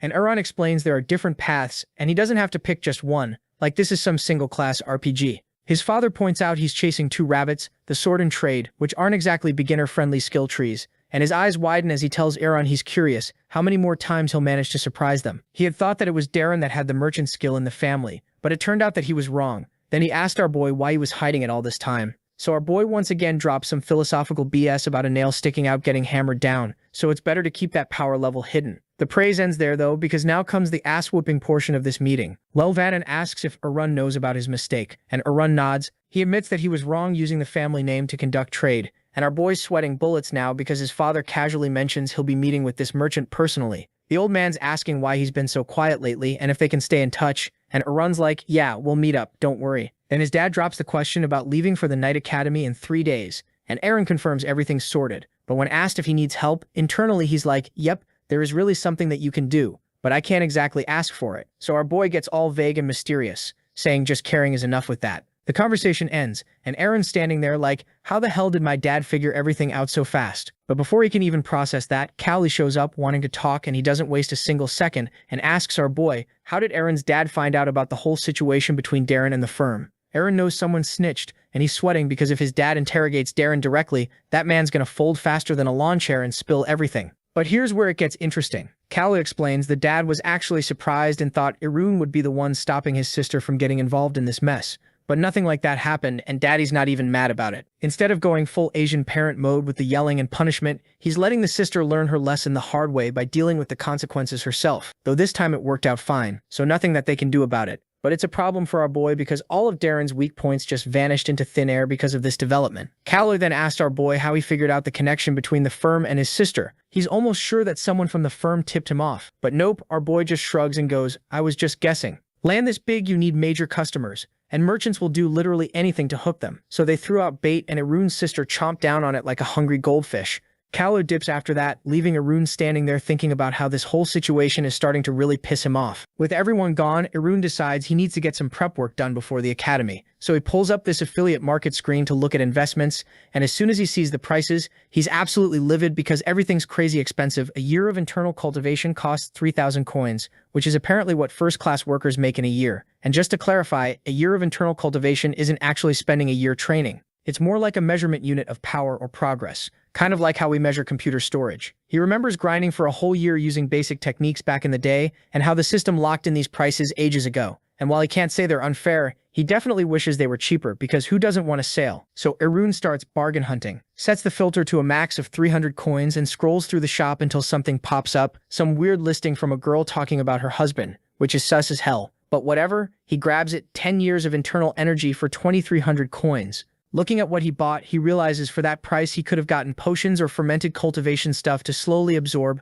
but our boy doesn't have time for the scenic route, so he sits on his bed and decides to just raw dog the whole absorption process right there. He closes his eyes and shit gets wild. There's this blue glowing object, lines are moving toward it. Wind is whipping everywhere like a damn hurricane, steam is rising, his hair's doing that anime protagonist thing, flying straight up, and his bed sheets are getting yeeted onto the floor while his face stays dead serious through the whole light show. When it's finally over, Arun opens his eyes and realizes he just speedran 60 years of internal cultivation in one sitting, which is honestly pretty cracked. He checks his status screen and sees he's got one achievement unlocked, but for the next one he needs to rank up his soul image. And here's where his whole plan falls apart. He was going to sell off all his martial arts stuff and quit trading to focus on other things. But it looks like that's not happening anymore because now he wants to advance to System 2, and to make it happen, he needs another item that he was eyeing for a long time. So once again, he opens up the affiliate market page and starts looking for the yin and yang bugs. So Arun pulls up the item description for these yin and yang bugs, and realizes he needs to do some research before dropping coins on this. So he hits up the seller in chat like he's sliding into DMs,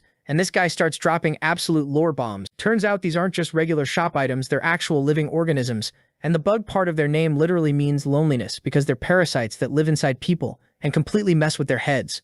The seller explains that if someone absorbed these bad boys, they'd basically lose all hope and feel like their entire life is crumbling. But you can use these bugs to completely reprogram someone's personality. Like you could turn an honest, generous person into a lying, greedy scumbag, and it works both ways too. So theoretically, you could fix terrible people. Though let's be real, nobody's using evil mind control bugs for charity work. The way the seller was talking started weirding Irun out, so he activated his Eye of Insight ability to get more intel on this dude, and boom, a bunch of system windows popped up with info about him, plus some sketchy details about soul images and evil god stuff. And after reading through all that, our boy was 100% certain this guy was absolutely unhinged. But you know what? That somehow makes him more trustworthy because at least he's honest about being a psycho. The blood demon keeps yapping about the bugs and eventually drops this crucial warning: don't ever use them on family members. And Aaron's like, okay, noted. The guy warns him not to use these things on family or lovers because once the bugs are in someone's body, you get total mind control over them. But there's literally no undo button. It's permanent. He mentions people are constantly asking how to remove the bugs, especially dudes who use them to make girls fall for them, and then caught feelings and regretted the whole thing.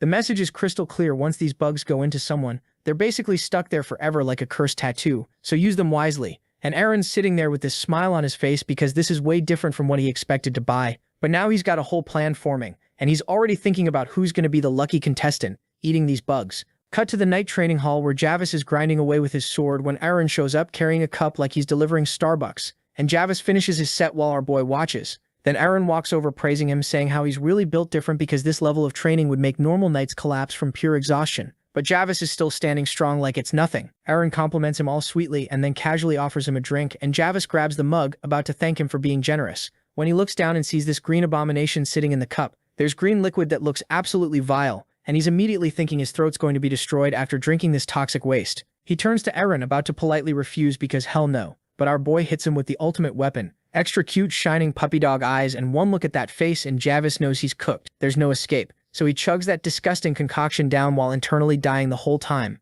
Aaron's watching him like a proud parent and says he made it especially for him and that it'll be good for his body, totally not suspicious at all. Javis hands back the empty cup and thanks him, even though Aaron can tell he's absolutely not grateful and probably wants to throw up. Then Aaron asks for a favor. He wants Javis to move away from the palace, and Javis is confused but agrees because what else is he going to do after drinking mystery green sludge? They head into the forest and Aaron asks Javis to show him his aura, and Javis thinks this is kind of adorable. Like Aaron's just being a curious kid wanting to see cool magic tricks. He pulls out his sword, tells Aaron to step back for safety, and concentrates hard. And then his sword starts glowing as he activates his aura like he's powering up in a shonen anime. Aaron's watching real carefully, thinking, yeah, this is exactly what you'd expect from the Ace Knight, a pretty impressive display. But then he starts analyzing the actual quality and density of the aura and compares it to his older brother's level. And it's not even close to the same tier, completely different leagues. Aaron smiles to himself, thinking how even though the aura Javis showed off is impressive to normies, it's also not at a level where he should actually be worried, and everything's going way better than he expected. So Javis just flexed his aura, feeling himself a bit, and when Aaron starts gushing over him like a fanboy,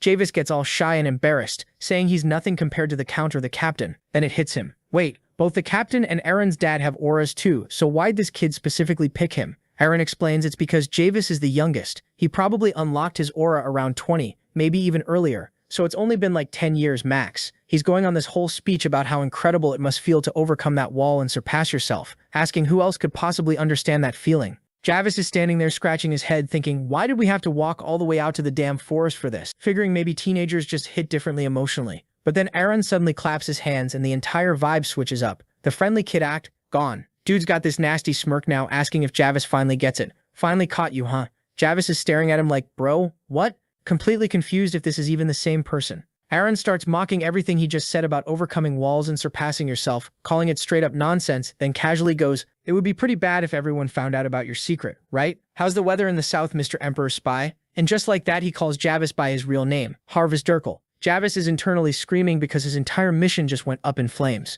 He tries to play it cool, acting confused, like, Spy is a bit much, don't you think? But Arun's not having it, pointing out how everyone acts the same under pressure. Javis tries to recover, telling Arun if he actually had evidence, they wouldn't be out here in the forest. He'd have snitched to the Count or Captain already. Arun just calmly asks if that means he's admitting to being a spy. Javis backtracks hard, saying he's lucky he's not a spy because if he were, Arun wouldn't be leaving this forest with a pulse. Arun asks if that's a threat, and Javis is like, nah, just saying you're being mad careless right now. Arun literally laughs and agrees. Yeah, he's the only one who knows, and they're completely alone out here. He even asks if Javis could kill him right now, and Javis is thinking this kid's either the dumbest person alive or trying some weird intimidation tactic. Either way, just knowing his real name is too dangerous, so yeah, he's gotta go. Javis pulls back his sword to end this, swings at Arun's head, and the kid just vanishes. He's looking around completely lost, sword still out, 100% sure he cut him. Then he hears something behind him and barely blocks Arun's strike in time. When he looks up, his whole worldview shatters.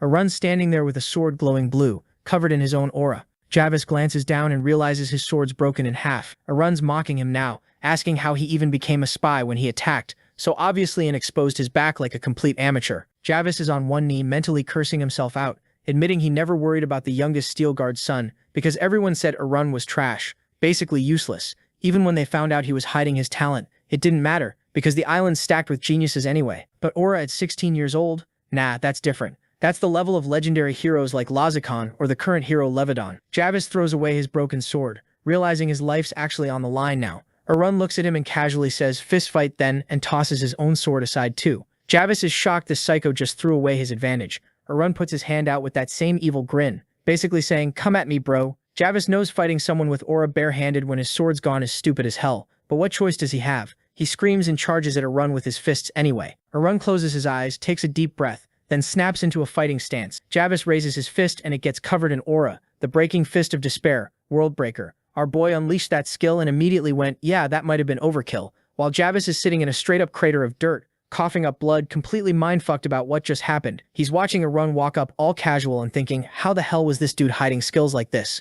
Javis tries playing tough, asking if his man is okay, and attempting to stand up, but he just hiccups and collapses. Arun's standing over him, cool as hell, telling him straight up, don't even think about resisting or it's gonna get way worse. Javis is clenching his teeth, pissed, realizing he isn't bluffing. The strength gap is crystal clear now. He's holding his busted arm thinking, yeah, I'm cooked, and asks Arun, who snitched on him, was it the inspector or the security bureau? Arun looks at him like he's stupid and says, you don't seem to get the situation here. I'm asking the questions, not you. Then Arun goes on this whole monologue about how he's always wondered why the Empire even bothers with this island. Like, Steel Guard is literally just known for being where Lavadan stopped the Empire's invasion. It's not some research hotspot or strategically important. So why is the information department wasting resources sending spies here? What's the Empire really after? And they didn't send just anybody either. Javis is basically medieval Lloyd Forger. He's got all the spy skills, plus he's an aura user, meaning he's also a knight. Sending someone this skilled means the Empire is genuinely worried about Steel Guard. Arun tells him the silent treatment just makes him look more suspicious, but Javis keeps his mouth shut. So Arun switches tactics, asking why he's so loyal when he's just a replaceable tool. Does he really think the Emperor gives a shit about him?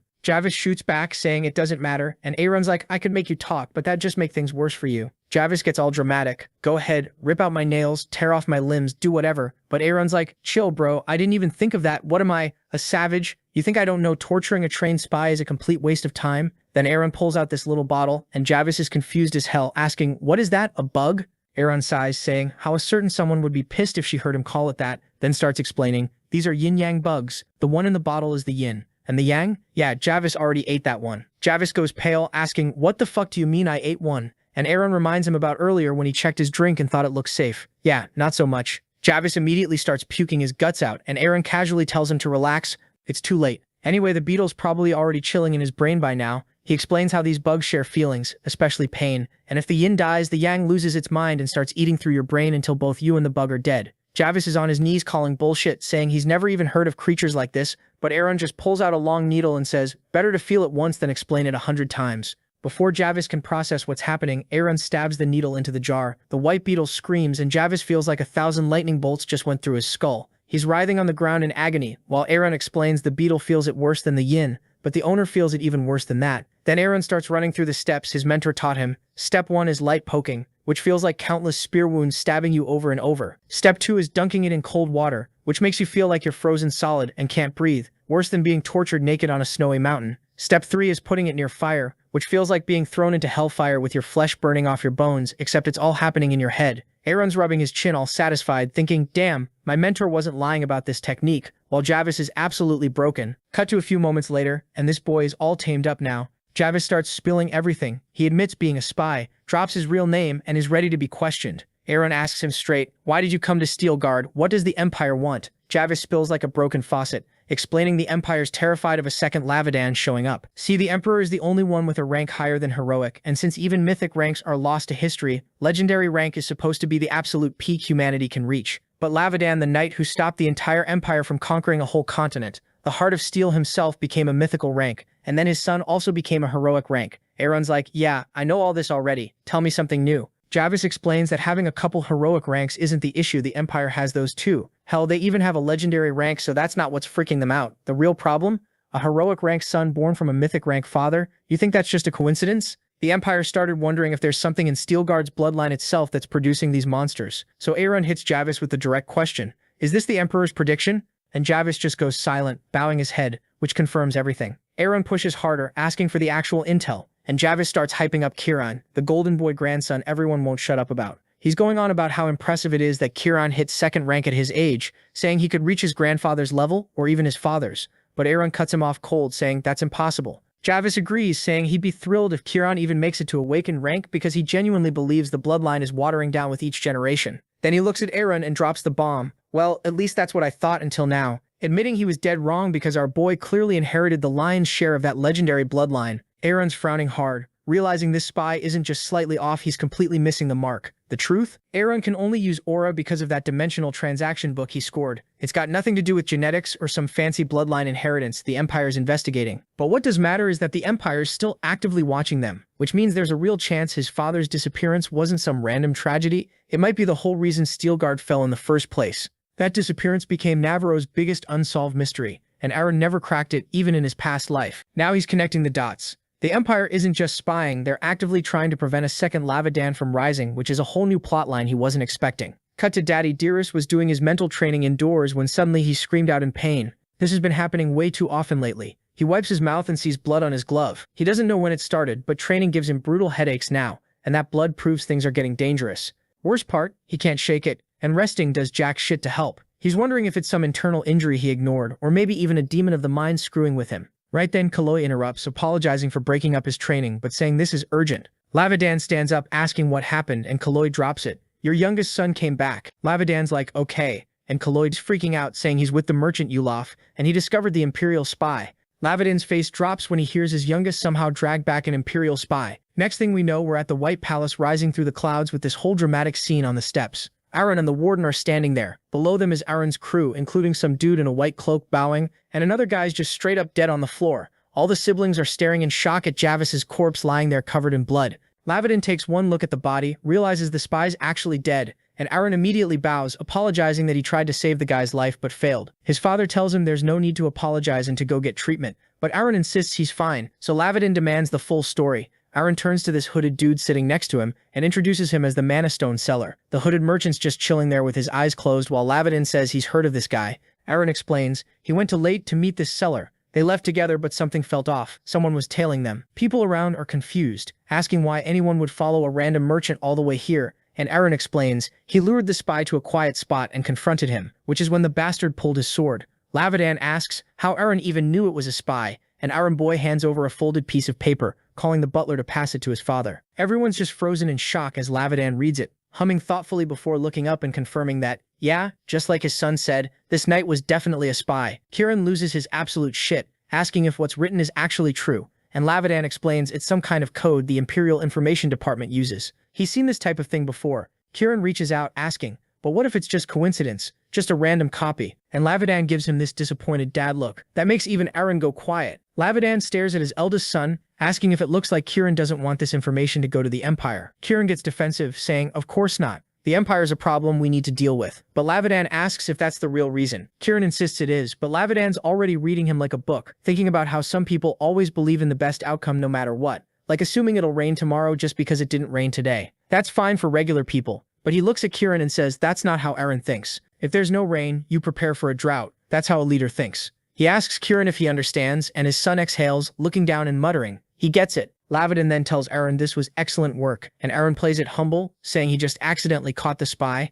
Meanwhile, Kieran's standing there clenching his teeth in pure rage, frowning and mentally cursing Aaron because once again his little brother just made him look like a complete clown in front of their father. So the scene cuts to our boy's room, where he's sitting on his bed, honestly kind of shocked they actually locked him up in there. He's got a tiny scratch and everyone's treating him like he's on his deathbed, potions after every meal, mandatory checkups, the whole 9 yards. His dad personally ordered all of it. Then Aaron turns to Javis and asks how long he's planning to keep that mask on. So Javis pulls it off and just stares at it all, surprised. It's only been 1 day with our boy, and Javis keeps getting hit with shock after shock. First, Arun's insane strength. Now this whole spy operation. Seeing Javis examining the mask, Arun casually tells him to be careful with it, since that mask is basically his lifeline now. And if he ruins it, tough luck, because Arun can never recreate that exact face again. Javis is confused at first, then it clicks the mask is made from real skin. The guy completely freezes up, hands shaking, and drops the mask in full horror mode. Arun just watches him panic and calmly reminds him that yeah, the mask is his lifeline, so maybe don't drop it.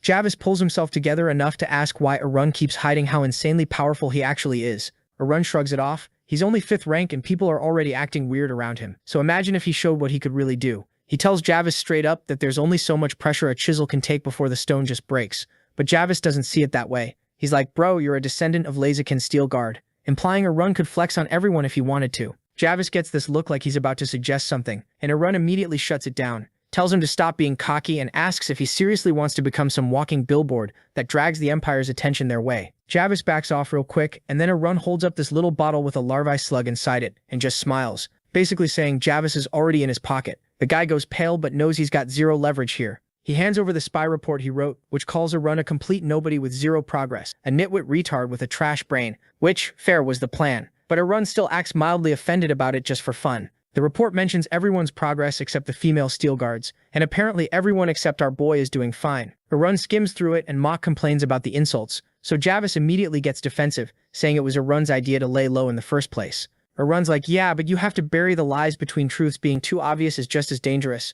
Javis offers to adjust the report to peg Arun at around 6th or 7th rank instead of complete trash, and when Arun asks how he'll even send reports without a comms manager, Javis mentions he knows an agent in Acadio. Arun basically goes, cool, looks like we're taking a trip soon then, and sends him off. But in his head he's wondering if this is even a good idea or if Javis would make a decent double agent. He figures he'll keep tabs, and if Javis ever flips back to the Empire's side, well, there's always that bug in the bottle. Right after Javis leaves, Arun hears footsteps and his dad Levedon walks in, hair all messy, asking how he's doing. Arun's genuinely caught off guard, like visibly shocked because this kind of thing just didn't happen between them. Not in this life, not in the last one. He's used to distance from his dad, so having him just sit down on the bed next to him feels completely foreign. Arun plasters on a smile, saying he's totally fine thanks to all the potions, and tells his dad not to worry about pushing back the trip. Levedon goes quiet for a second, then gets to the point they found where the spy was hiding. Apparently his guys were up all night tracking it down and discovered the spy was disguised as a merchant. He says they're bumping up the guard numbers because of it. Then still sitting right next to Arun, he tells him it was all because of him. Arun tries to brush it off like it's nothing. But Levedon cuts in and says, yeah, Arun did something huge, but that doesn't mean he gets to go risk his life like that,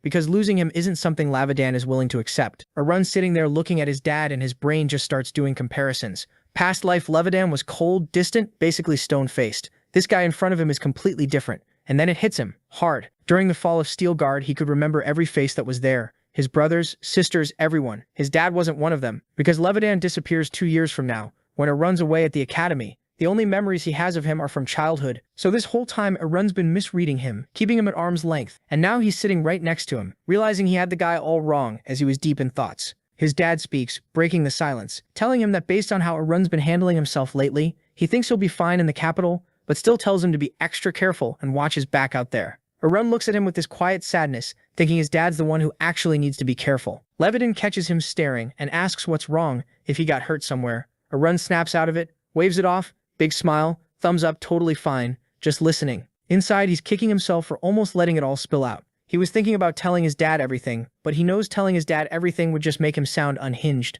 so he swallows it and decides he'll fix the future himself. Cut to outside, and our boy and daddy Dearest are standing in front of the vault. Given his recent achievement and the fact that Arun is leaving for the academy in a few days, his dad decided to reward him something, and this bastard immediately asked to be let inside the vault, so here they are. Then Levedon opens the door and gives Arun an hour to look around the inner vault. Arun is immediately thrilled, but keeps it cool. His dad notices and asks if he really likes the vault that much, casually mentioning that if Arun wants something with pocket money, he can just ask. Hearing that, Arun turns around, and bro picks up on the way his dad said that, and realizes that old man sounds disappointed, but then he immediately picks up on that, because if anyone else had an opportunity to ask anything of him, almost everyone would have asked to be taught by the heroic Night King, but here he was asking for some inventory time. But Arun just smiles, waves it off, and says he doesn't need gold, just wants to look around. He feels a little guilty about it, mentally apologizing to his dad, knowing that everything he's saying is technically a lie since he already knows this place from his past life. Levedon laughs softly, says that's good, and heads outside to wait. And just like that, Arun's alone in the vault, reuniting with shelves full of stuff he remembers like old friends. He wanders through the aisles, checking things out,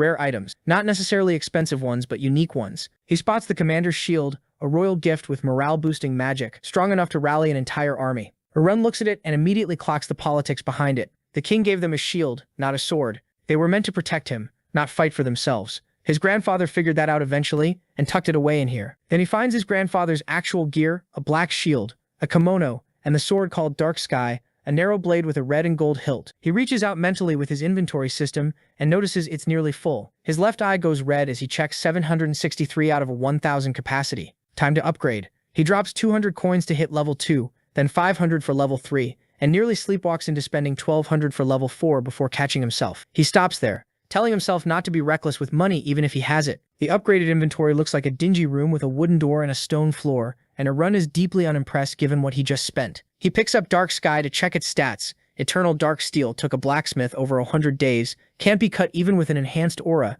and holds the spirit of its master. Arun grins, confirming what he suspected his grandfather was part of the same system he's in, a dimensional traitor, and Dark Sky has been with him since the beginning. He puts it back, satisfied. Then his face drops. He got so caught up that he almost forgot why he actually came here. He starts looking in the vault for the Dimensional Traitor book. As he's looking around, he's thinking he has to destroy it if it goes in the hands of one of his siblings. Things could go downhill like they did in his past life, and he absolutely can't let that happen. A little while later, Arun's tearing through this vault like a man possessed, checking every shelf, every nook, every cranny, and still nothing. The Book of Transactions is straight up ghosting him. He's getting desperate now, crouching down to check the low cabinets, and then this man literally gets on the floor, belly down, stretching his arm under a shelf to grab whatever he spotted back there. He's grunting, reaching, probably getting dust all over himself, and finally his fingers close around something. For a split second, his heart jumps. Maybe this is it? Nope, it's a black egg, just sitting there. Shiny, weirdly heavy, almost metallic looking. Isanadrin stares at this random egg for a moment with the most what-the-hell expression,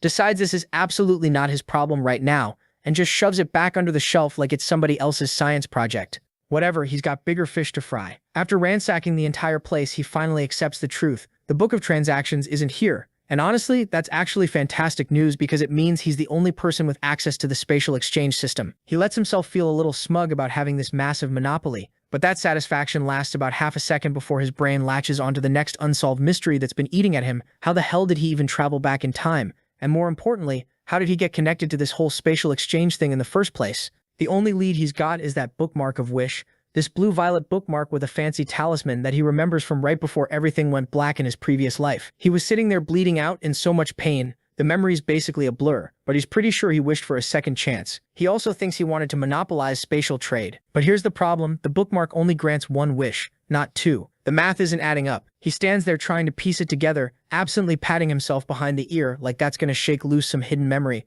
and eventually just gives up. He's not solving this mystery today, so we might as well move on. Since he's already in the vault and came all this way, Irun figures he should at least grab something useful before he leaves. He wanders back through the shelves, eyes scanning over his options. He passes by his grandfather's legendary sword, Dark Sky, stops to consider it for a moment, and then shakes his head. Nah, that's too much and too attention-grabbing. He looks at some magical artifacts scattered around, mentally runs through whether he actually needs any of them anymore, and decides he's good. Then he glances over at a shelf stacked with books and wonders if maybe he should just take his grandfather's old research notes. Those could be valuable. And that's when the black egg from earlier decides to make a comeback. It literally rolls out from under the cabinet again and bumps right into his foot like it's got a personal vendetta. Irun looks down at this thing completely baffled. He definitely shoved it back under there. It doesn't have legs, it's an egg, and yet here it is rolling up to him like a lost puppy. Then it clicks this vault belonged to his grandfather, who was literally the greatest spatial merchant to ever exist. Of course, there's weird, unexplainable stuff in here. That's basically on brand. So he picks the egg back up, this time actually curious,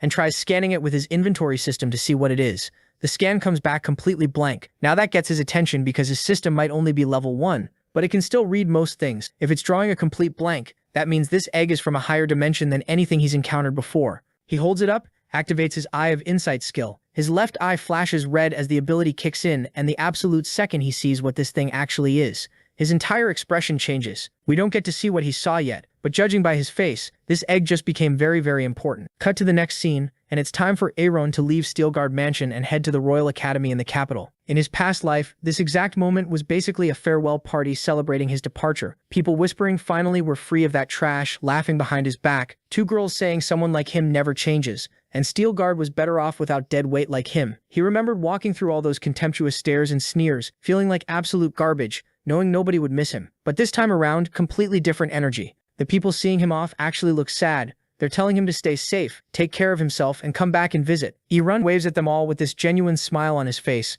actually touched by the whole thing, thinking about how wild it is that just a few weeks ago, he was the most hated person here, and now he's somehow become Steelguard's hope for the future. He lets himself feel quietly proud of that transformation. His sister Karen pulls him aside while everyone else is loading up the cart with his stuff. She asks if he's happy about leaving, looks at him with this warm expression, and reminds him it's going to be 4 whole years. He laughs it off, telling her he'll be back for holidays, no big deal. Then Karen goes full big sister mode and just starts rattling off this entire checklist. Prioritize your health when you're traveling. Make sure you wash your food properly. Don't leave laundry piled up everywhere. Remember to be polite to people and be careful out there. Idrun just nods along quietly, letting her get it all out. She smiles softly and admits she knows he'll be totally fine, but she can't help worrying because he's the youngest and that's just what older sisters do. Then she takes his hand and places this small bag tied with gold thread into his palm. Money. Idrun looks at it nervously and tries to refuse, telling her he already has a decent allowance from the family. She just brushes him off, saying she heard it might come in handy. He thanks her, genuinely grateful, but then his brain catches up and his face goes completely stiff. Wait, hold on. His sister shouldn't have this kind of money just lying around, so where did she get it? He looks at her more carefully this time and notices something's missing. That ruby pendant she always wore around her neck, gone, and suddenly it all clicks. What she did to get him that money, and honestly I'm starting to question my own family setup, because our sister's supposed to be this good, because the one I got delivered at home just eats all my food and yells at me all day. Pretty sure I got a faulty model. A few moments later, and Irun's sitting in the carriage staring at that little pouch Karen gave him, and he just feels like absolute shit about it. It doesn't take a genius to connect the dots. That was her ruby pendant. She sold it to get him this money. Now logically speaking, it wasn't some ancient family heirloom passed down through generations or anything that dramatic, so there's no real reason this should be hitting him as hard as it is. But it does. He leans back in his seat, crosses his arms and tries to rationalize it. He already knew how much she cared about him. This shouldn't be a surprise. Then he thinks about what she's actually dealing with right now. Steelguard doesn't even have a proper headmistress at the moment, so Karen basically stepped up and became one herself. She probably felt like it was her duty as the eldest to send him off properly, even if that meant selling something she genuinely loved. That thought just sits there heavy in his chest. He exhales slowly and thinks to himself that those feelings of responsibility, that weight she's carrying, those should be his burden, not hers. He shakes it off before he spirals, reminding himself he doesn't have time to sit around drowning in his feelings. He needs to be more prepared than ever, so he pulls up his system interface and checks in on Seokyun to see how their little business arrangement is going. The chat opens up, and it's already a complete disaster. Seokyun has only managed to send over 30 coins in one transaction and 22 in another, and Irun is immediately pissed. He tells him straight up that he's wasting time. Seokyun starts stammering about automatic exchanges and client calls and trying to explain himself, but Irun just gets colder with every pathetic excuse. When Seokyun keeps trying to justify his terrible performance, Irun doesn't even argue. He just pulls up their contract and casually bumps his own cut from 80% up to 83%, which drops Seokyun's share down to a measly 17%. Seokyun winces seeing the change go through, but he literally can't do anything about it because the contract is enforced by the exchange center itself. There are 0 loopholes, no wiggle room, nothing. Irun sits back feeling extremely satisfied with himself, mentally running through the beautiful terms of this deal. Seokyun agreed to follow his every single order, keep absolutely everything secret, and hand over 80% of all his profits for 100 years straight in exchange for protection from getting killed. 100 years of basically being a corporate slave. Lloyd would be so proud of this level of exploitation. And here's the most beautiful part of this whole setup. Seokyun has already gotten so used to the money and the upgraded lifestyle that even at 20% he would never quit. He's hooked. Irun smiles to himself, thinking he's basically like a piece of candy that never runs out. Then Seokyun actually delivers something useful for once. He found the book Heir needed. It's called Evangeline's Breath, and it was created by this legendary swordmaster from Earth 388-4 named Evangeline, someone who apparently conquered an entire world by herself. The backstory is kind of badass, actually. She got frustrated that basically every martial arts technique in existence was built specifically around the male body structure, so she said screw it, and created one designed specifically for women instead. And apparently during that process she discovered something absolutely incredible, but the explanation just cuts off right there. Our boy is obviously curious as hell to find out what she discovered, so he tries digging deeper using his Eye of Insight ability to pull up more information, but he hits a wall, no additional data comes through. He asks Seokyun about it, and Seokyun cheerfully mentions that whoever wants to actually use this book would need to be at least 3rd level in their cultivation to even attempt it. Eren immediately snaps at him, asking who the hell he's calling 3rd level. Seokyun clarifies that if someone can't properly use sword chi yet, they're probably sitting at 3rd level. Eren goes quiet for a second, then tells him to shut up. because his internal energy is literally at level 3 right now. Sekyun almost starts crying, asking whose fault that even is at this point. Then he asks about the stability of the technique, because the last thing he needs is something that'll blow up his meridians. Sekyun reassures him that it's gentle and flexible with a really low risk of internal injury, so it should be safe. Good enough. Sekyun also mentions he barely managed to get this one, had to reach out through a whole network of friends and contacts, and finding something better would be nearly impossible at this point. Aaron asks about the other books he's still tracking down for him. Sekyun says he's currently waiting on sellers to respond to his inquiries, and Aaron tells him to forward them the moment they arrive. Then he just leaves the chat mid-conversation while Sekyun is trying to bring up the topic of interest rates again, but Aaron's already gone. He sits there holding the book in his hands, genuinely pleased with it. It's well written, the translation is excellent, and the technique itself seems perfect for what he needs. He gets up and walks over to where Karen is sitting, then holds the book out to her with both hands. She looks surprised, asks if he bought this specifically for her, and tells him he really didn't have to do that. He smiles warmly and tells her it might seem kind of random right now, but there's a reason for this gift, and she'll understand everything once she actually reads it and starts practicing. Karen promises she will and thanks him sincerely. He watches her for a moment and thinks about how she genuinely has real talent, way better natural talent than he ever had before. He came back in time with all his future knowledge. He pictures her future self becoming a special knight, someone truly powerful, and he thinks about how if she had just been given the proper opportunity to grow and develop that talent in his previous timeline, Steelguard would have never fallen the way it did. He can't say for absolute certain. Becoming a truly great knight is incredibly hard and requires more than just talent, but he knows deep down that his sister won't waste a real opportunity when it's actually placed right in front of her. He thinks about everything else he could potentially give her eventually to help her grow even stronger access to the system, another high-level martial art technique, top-tier mana stones to boost her cultivation, but not right now. The timing has to be exactly right for those things. He claps his hands together, feeling satisfied with this decision, then almost walks away before suddenly remembering one last extremely important thing. He turns back toward the crowd of people still gathered to see him off, points 2 fingers at his own eyes in that classic gesture, then slowly turns those fingers toward Darren, giving her the universal "I'm watching you" signal. Then for good measure he drags his finger across his throat with the most serious expression, silently telling her not to do something stupid while he's gone, or there will be consequences when he gets back. With that, the cavalry hit the road. Meanwhile, our boy's sitting inside the carriage. He's having this whole reflective moment, thinking about how different everything is now compared to his past life. Back then, academy life was basically a slow death, but now, man actually has his shit together. He fixed things with his family. People don't look at him like he's human garbage anymore, and he's leveled up so hard that the gap between old him and new him is about to get even more ridiculous. Then right in the middle of his main character moment, he gets a ping from Sekyun, saying the seller he's been tracking finally hit him back. Arun immediately tells him to patch the call through, and when it connects, he's hyped as hell. He whips out this pitch-black egg and checks the info window. Turns out it's a Bulgasari egg, which is basically a monster that hatches into pure chaos. The description's wild. When it's born, it's weak as hell, practically useless, but it just keeps growing and growing until it becomes this unstoppable force of nature that eats metal and can literally cause natural disasters. But it's stupidly loyal to whoever raises it, so if you train it right, you've got yourself the ultimate ride-or-die companion. It's like having a living natural disaster in the palm of your hand. Then Sekyun drops a file on the seller, and Arun dives right in. The guy's name is Henry. He's an animus from System 4, a 4th-level traitor, decent in a fight, and sitting on 418 coins.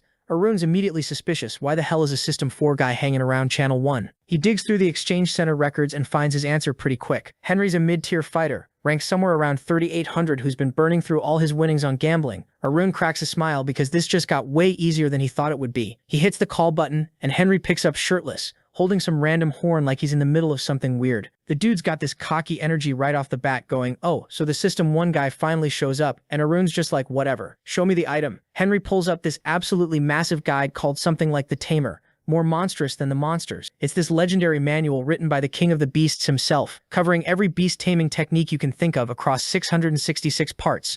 Arun only wants part 215, the section on Bulgasari, but Henry immediately shuts that down, saying he can't sell individual parts. He wants to move all 14 parts he's got as a bundle for 2,000 coins. Arun's just sitting there thinking this man has actually lost his mind. If he expects him to drop 2,000 coins just to hatch one damn egg, he doesn't budge an inch. Henry starts doing the hard sell, talking about how this is the book that made the Emperor of Beasts, how it's incredible value and all that salesman bullshit. Arun immediately calls him out on that garbage. The books were written after the guy became emperor, so that whole argument is worthless. He counters with 150 coins for just part 215. Henry fires back saying, the complete 666-part collection is worth over 300,000 coins, and that 14 consecutive parts count as a premium item, so the price is justified. Arun gets it. That part actually makes sense, but he's not about to let this dude walk all over him either, so he decides to go nuclear and casually offers to just buy a copy of part 215 for 100 coins. Henry absolutely loses his shit, screaming about the author's blood and sweat and licensing rights and intellectual property, and Arun's just sitting there wondering if this guy's about to have a stroke. Then Arun actually looks closer and notices the copyright symbol stamped on the book, and it finally clicks. Oh shit, that's actually a big deal. The Exchange Center manages those copyright tags directly, and if you get caught selling bootleg copies of marked books, you're permanently banned from the system, and they strip every single coin you've got. Arun quickly apologizes, saying he didn't see the mark, and Henry rants about how they're cracking down hard on copyright violations now, so copying is completely off the table, and Arun has to pivot. Arun regroups and drops his final offer, 200 coins for part 215, take it or leave it. Henry goes quiet, clearly thinking it over, and Arun just casually closes the chat window with this smug-ass smirk on his face, because he knows exactly what's about to happen. Like clockwork, Henry sends a new invite almost instantly. He tries to push for 250, but Arun doesn't move a single inch. Henry's visibly stressed now, muttering about how selling part of the set is going to tank the value of what's left, but you can tell the man's desperate. Eventually, he caves completely and agrees to the 200 coins. Arun's internally celebrating because he already knew Henry was backed into a corner. The guy's barely sitting on 400 coins total. He came all the way to System 1 probably trying to recover his gambling losses, and he had absolutely no leverage in this negotiation. 3 notifications pop up on Eren's screen. 180 coins spent on part 215, 27 coins cashback because apparently he's got some kind of discount going, and a message from the copyright system saying the knowledge can only be used inside the Exchange Center or absorbed directly into his brain. Eren absorbs it immediately and starts reading through the information. It turns out Bulgasari starts off as just a regional level threat, but with proper training it can scale all the way up to national level, then continental, and in theory if you really know what you're doing, it can reach planetary levels of destruction. The taming difficulty is rated A rank, which is already insane, but the specialness rating is straight up S rank. Eren just stares at the egg in his hand, completely stunned, realizing he's been carrying this thing around without actually understanding what the hell it was. The egg catches the light and shimmers with this ominous glow, and Eren actually flinches back a little because the idea of a planetary level threat is genuinely terrifying,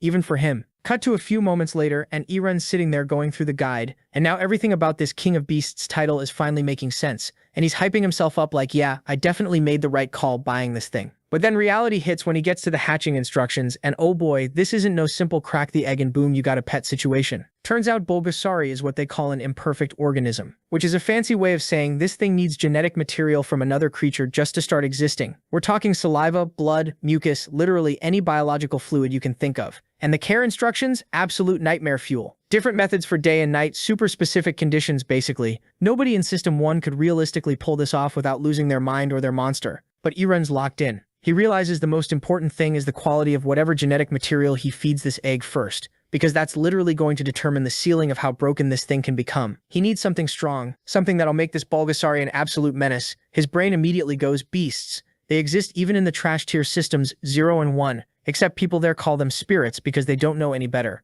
He pulls up the store catalog and sees beast parts are selling like hotcakes, organized into tiers, human grade, earthly, heavenly, and then some mysterious shit above that. Eren's staring at the options, but he's smart enough to know he might pick wrong. Then it hits him. He's got the perfect person to consult. He hits up Sukyun, and before Eren can even finish his sentence, Sukyun's already panicking like, bro, are you about to make me tame some beast myself? Eren tells him to chill the hell out. He's not that stupid to hand an important task like this to someone who doesn't even have inner cultivation, and asks him to check out a file real quick. He sends over this whole list of beast parts he'd been eyeing earlier, all ranked by combat power. Sukyun opens it and actually looks impressed for once, calling it a solid list. Then he breaks it down like he's giving a TED Talk. Okay, so the 10,000-year-old iron-mouthed turtle? Great blood for cultivation, sure, but at the end of the day it's still just a turtle that got old. The real heavy hitters on here are the bloody fire dragon and the 1,000-year-old bear. Those things will fuck you up. Eren cuts to the chase and asks which one's better. Sukyun doesn't even blink. The bloody fire dragon, no contest. He explains that's what a regular snake becomes after thousands of years of cultivation and training.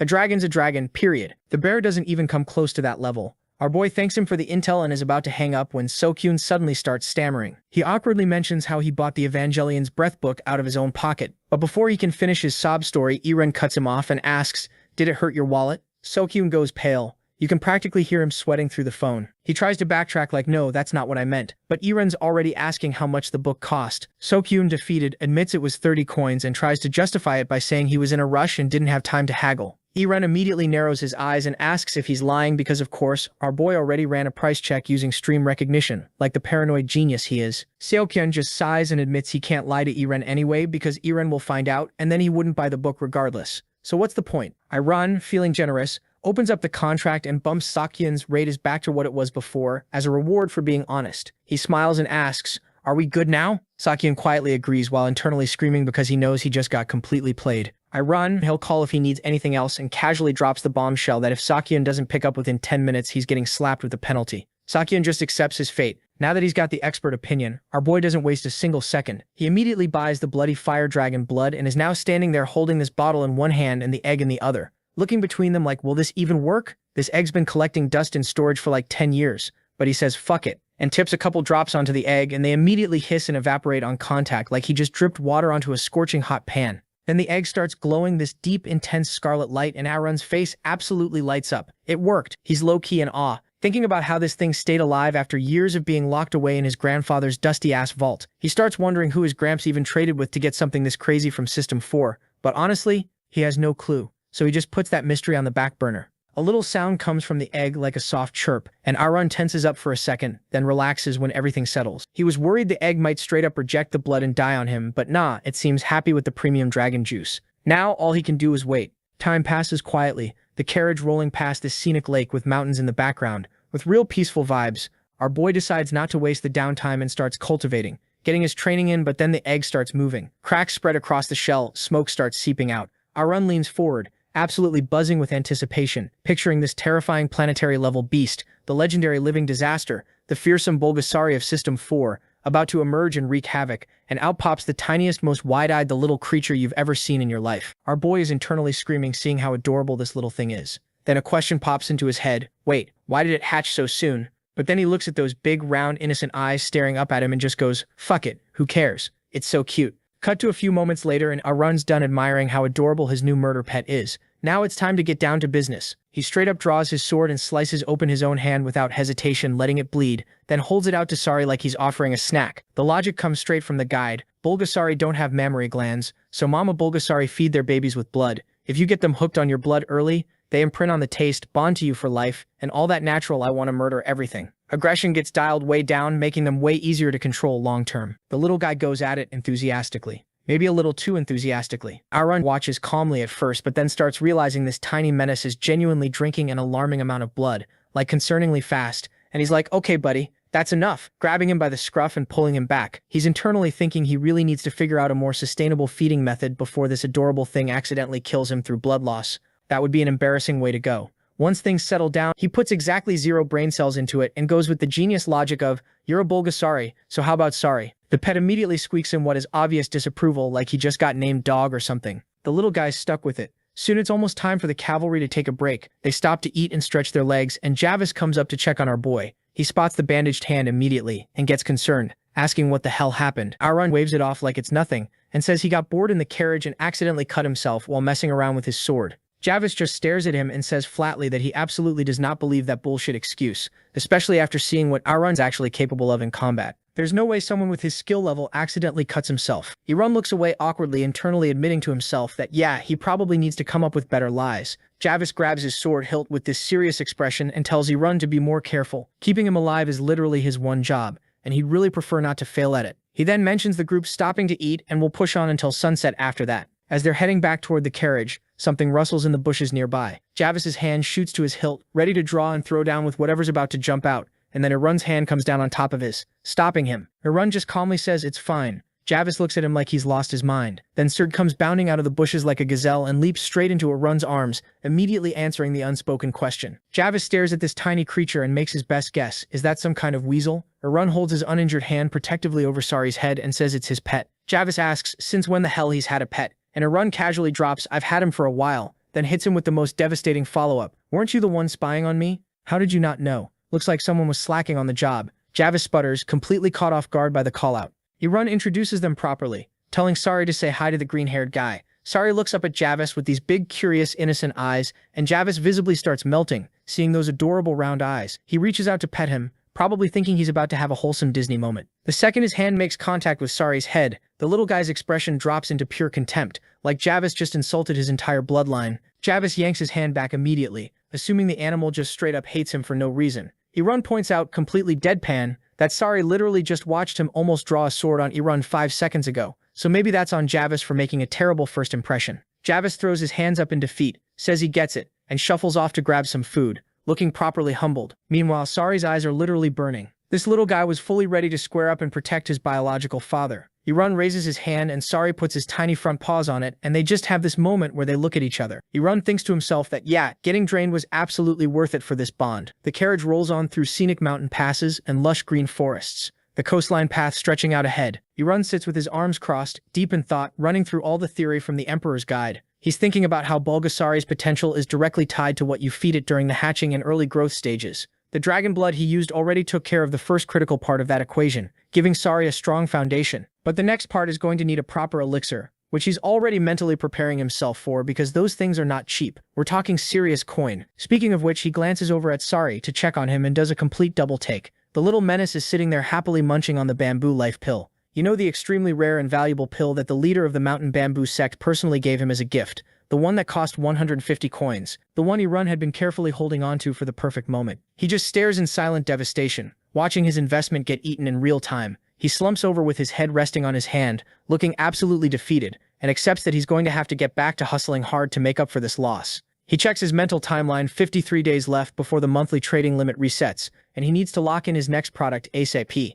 Options start swirling around in his head as he runs the calculations, thinking through what would sell well across multiple systems while keeping everything balanced and profitable. The base price has to be high to make it worth his time. The margins need to be real. He's doing mental math like he's preparing a business presentation. Then something clicks. His eyes go wide, he sits up straight, and in his head he declares with absolute confidence, "I've figured it out." So our boy Irun just discovered the ultimate money glitch. He figured out he could flip internal cultivation gear on the exchange system for 250 coins a pop, and with his VIP perks he'd actually pocket way more than that. Man started fantasizing about swimming in gold coins like Scrooge McDuck, laughing to himself, thinking he's about to pull in thousands, maybe tens of thousands. Easy. But then reality hit him like a truck. The exchange had this bullshit 500-day resale restriction, meaning he'd be locked out for over a year before he could run this play again. His whole mood crashed instantly. But just when he's about to rage quit, an achievement pops up. King of Gold, and suddenly he's back in business. So what does our boy do with all these coins? Goes on an absolute shopping spree, buying elixirs and random items like it's Black Friday,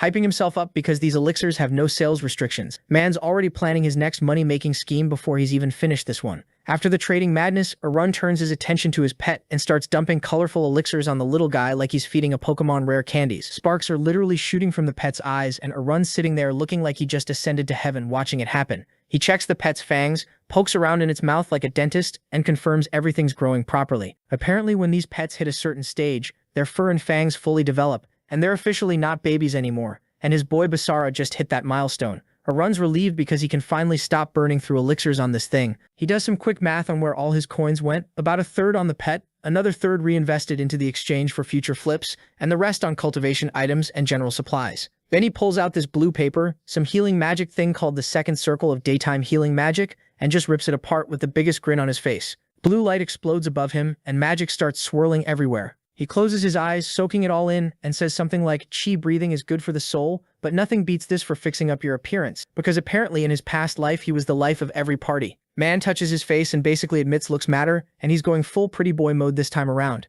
Then he gets word they're still half a day out from their destination, and tells his crew to keep moving and rest when they arrive. They roll into Acadio right as the sun's setting, and Irun's crew pulls up to this massive 3-story mansion, and everyone's just standing there with their jaws on the floor. Irun's chilling there, all satisfied. Next to Javis, who starts to mention something about a hotel, but our boy cuts him off immediately. He tells everyone they need proper rest and to be taken care of, then straight up tosses Javis a bag with 200 coins in broad daylight, and tells him to get the crew hot baths and good food, saying there's a fat tip in there, because his people deserve to enjoy themselves after coming this far. Javis is genuinely shocked, saying it's way more than enough, but Irun just smiles and says they're not here to play around. He asks about the meeting spot, and the green-haired guy points toward the castle walls, saying he left a mark there and they'll hear back once someone notices it. Irun crosses his arms and says fine, they'll wait. That night the crew absolutely loses it at some tavern, drinking, screaming, full-on feast mode. Irun and the green-haired captain are sitting separately, just watching their guys go wild. Some of the crew tries to drag the captain into the drinking, but Irun looks dead at him, and threatens to kill him if he drinks even one glass.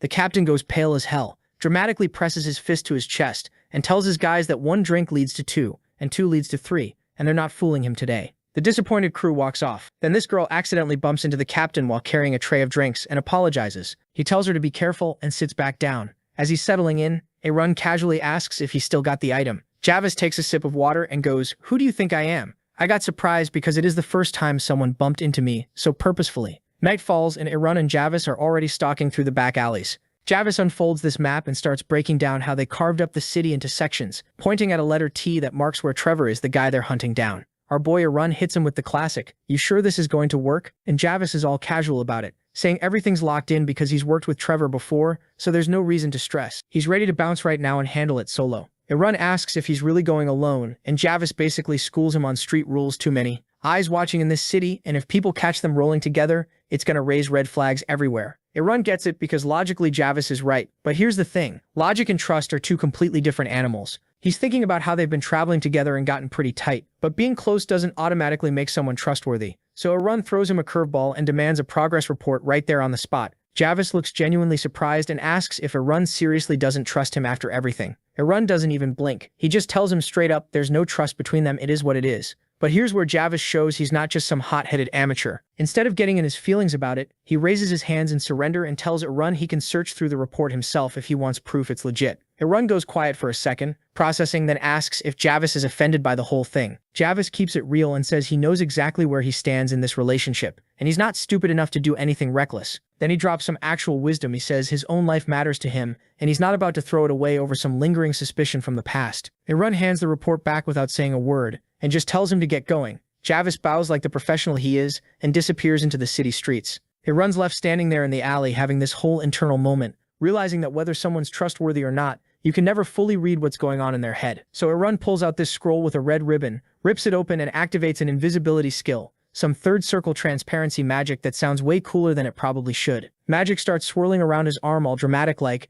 and then boom, he's completely gone. He looks down at his own hand and thinks it's working even better than he expected, then gets curious and wonders what would happen if he stacked his light body skill on top of it. Turns out when you combine them, our boy basically becomes a straight-up ghost. He's moving across rooftops above the city streets now, jumping between buildings and gliding over regular people below, and all the lit-up windows without anyone having a clue he's there. At one point, he stops and crouches on a rooftop just to take in the whole view of the city at night, because honestly, it probably looks pretty sick from up there. From his vantage point, he spots Javis down below, and even from that distance, he can tell the guy knows what he's doing. Javis isn't rushing or acting shady, just moving naturally through the crowds like he belongs there, blending in perfectly. But Irun's also got sharp eyes because he clocks three dudes in matching uniforms, trailing behind Javis at a distance. He smiles to himself, good thing he didn't tag along after all, because that would have been a mess. Javis eventually reaches this house that's got every single window lit up like someone's throwing a party, knocks on the door with what's probably some secret code knock situation, and soon enough a man steps out, looks around all nervous and paranoid,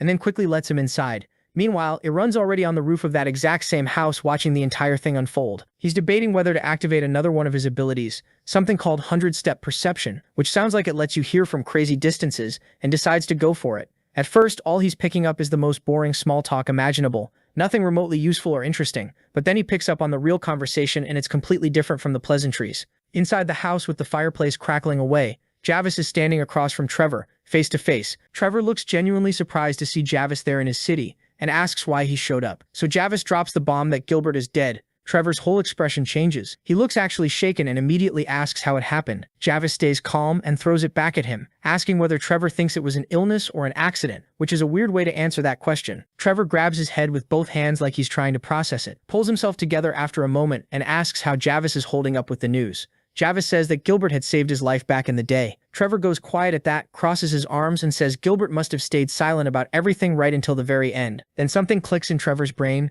and you can literally see his whole face shift as the realization hits him. He turns to Javis and points out something that doesn't add up at all. The academy is in the capital, which is nowhere even close to this city, so what the hell is Javis actually doing here? Trevor locked eyes with Javis, waiting for him to slip up. His two goons mirrored the energy, staring daggers at Javis like they were ready to pounce. Up on the roof, Irun was sweating bullets, thinking, shit, did we just blow the whole operation? But Javis, the man didn't even blink, stood there cool as ice. Then our boy squinted at Trevor and asked in the most deadpan voice, are you seriously having fun right now? And just like that, the whole tense vibe shattered. Trevor exploded into laughter, throwing his hands up like, relax, bro, I'm just messing with you. He said he felt bad about what happened to Gilbert, but hey, that's the job. You can't sit around crying over everybody that drops, or you'll never get anything done. Irun finally breathed again on the roof, relieved they didn't just get exposed. Trevor leaned forward on the table and asked how the hell Javis even got here without anyone noticing, since the trip took way longer than it should have. Javis explained he'd used Arun as cover, mentioning he visited Akadio first, and since that guy's dumber than a box of rocks, he immediately said yes without asking questions. Arun's face twisted, hearing himself getting roasted like some disposable prop. Javis basically called him gullible as hell and said manipulating him was embarrassingly easy. Arun forced a smile through gritted teeth, thinking, why does it feel like this bastard genuinely means that? Javis slid a folded paper across the table and said it needed encryption before being sent to the Empire. Trevor grinned and asked if there was anything else. Javis just said nope, turned on his heel, and walked out like a boss. From the rooftop, Arun watched him leave and quietly gave the man his props. He'd passed Trevor's test with flying colors. But just as Arun was about to bounce, one of Trevor's guys spoke up inside. He pointed out how suspicious it was that the agent survived but the messenger ended up dead. Arun's heart jumped into his throat, thinking, oh fuck, did they catch on? But Trevor shut him down immediately. He asked if his guy seriously thought Javis would flip sides. The brown-haired dude shrugged and said technically Javis got demoted so you never know. Trevor said flatly that Javis wasn't the betraying type. The man valued his family above everything else and would literally die before putting them in danger. The paranoid one sighed and muttered, you can never truly know someone. Trevor pointed at him and told him to drop it and get back to work, saying the higher-ups would decide everything and they just needed to pass the info along. Arun watched Javis fade into the darkness and thought the guy definitely had his own personal agenda driving everything he did. Arun headed back, and as the invisibility spell wore off, his body glowed red before he fully materialized. He looked at his palm grinning, thinking that invisibility plus the 100-step perception combo was absolutely money well spent,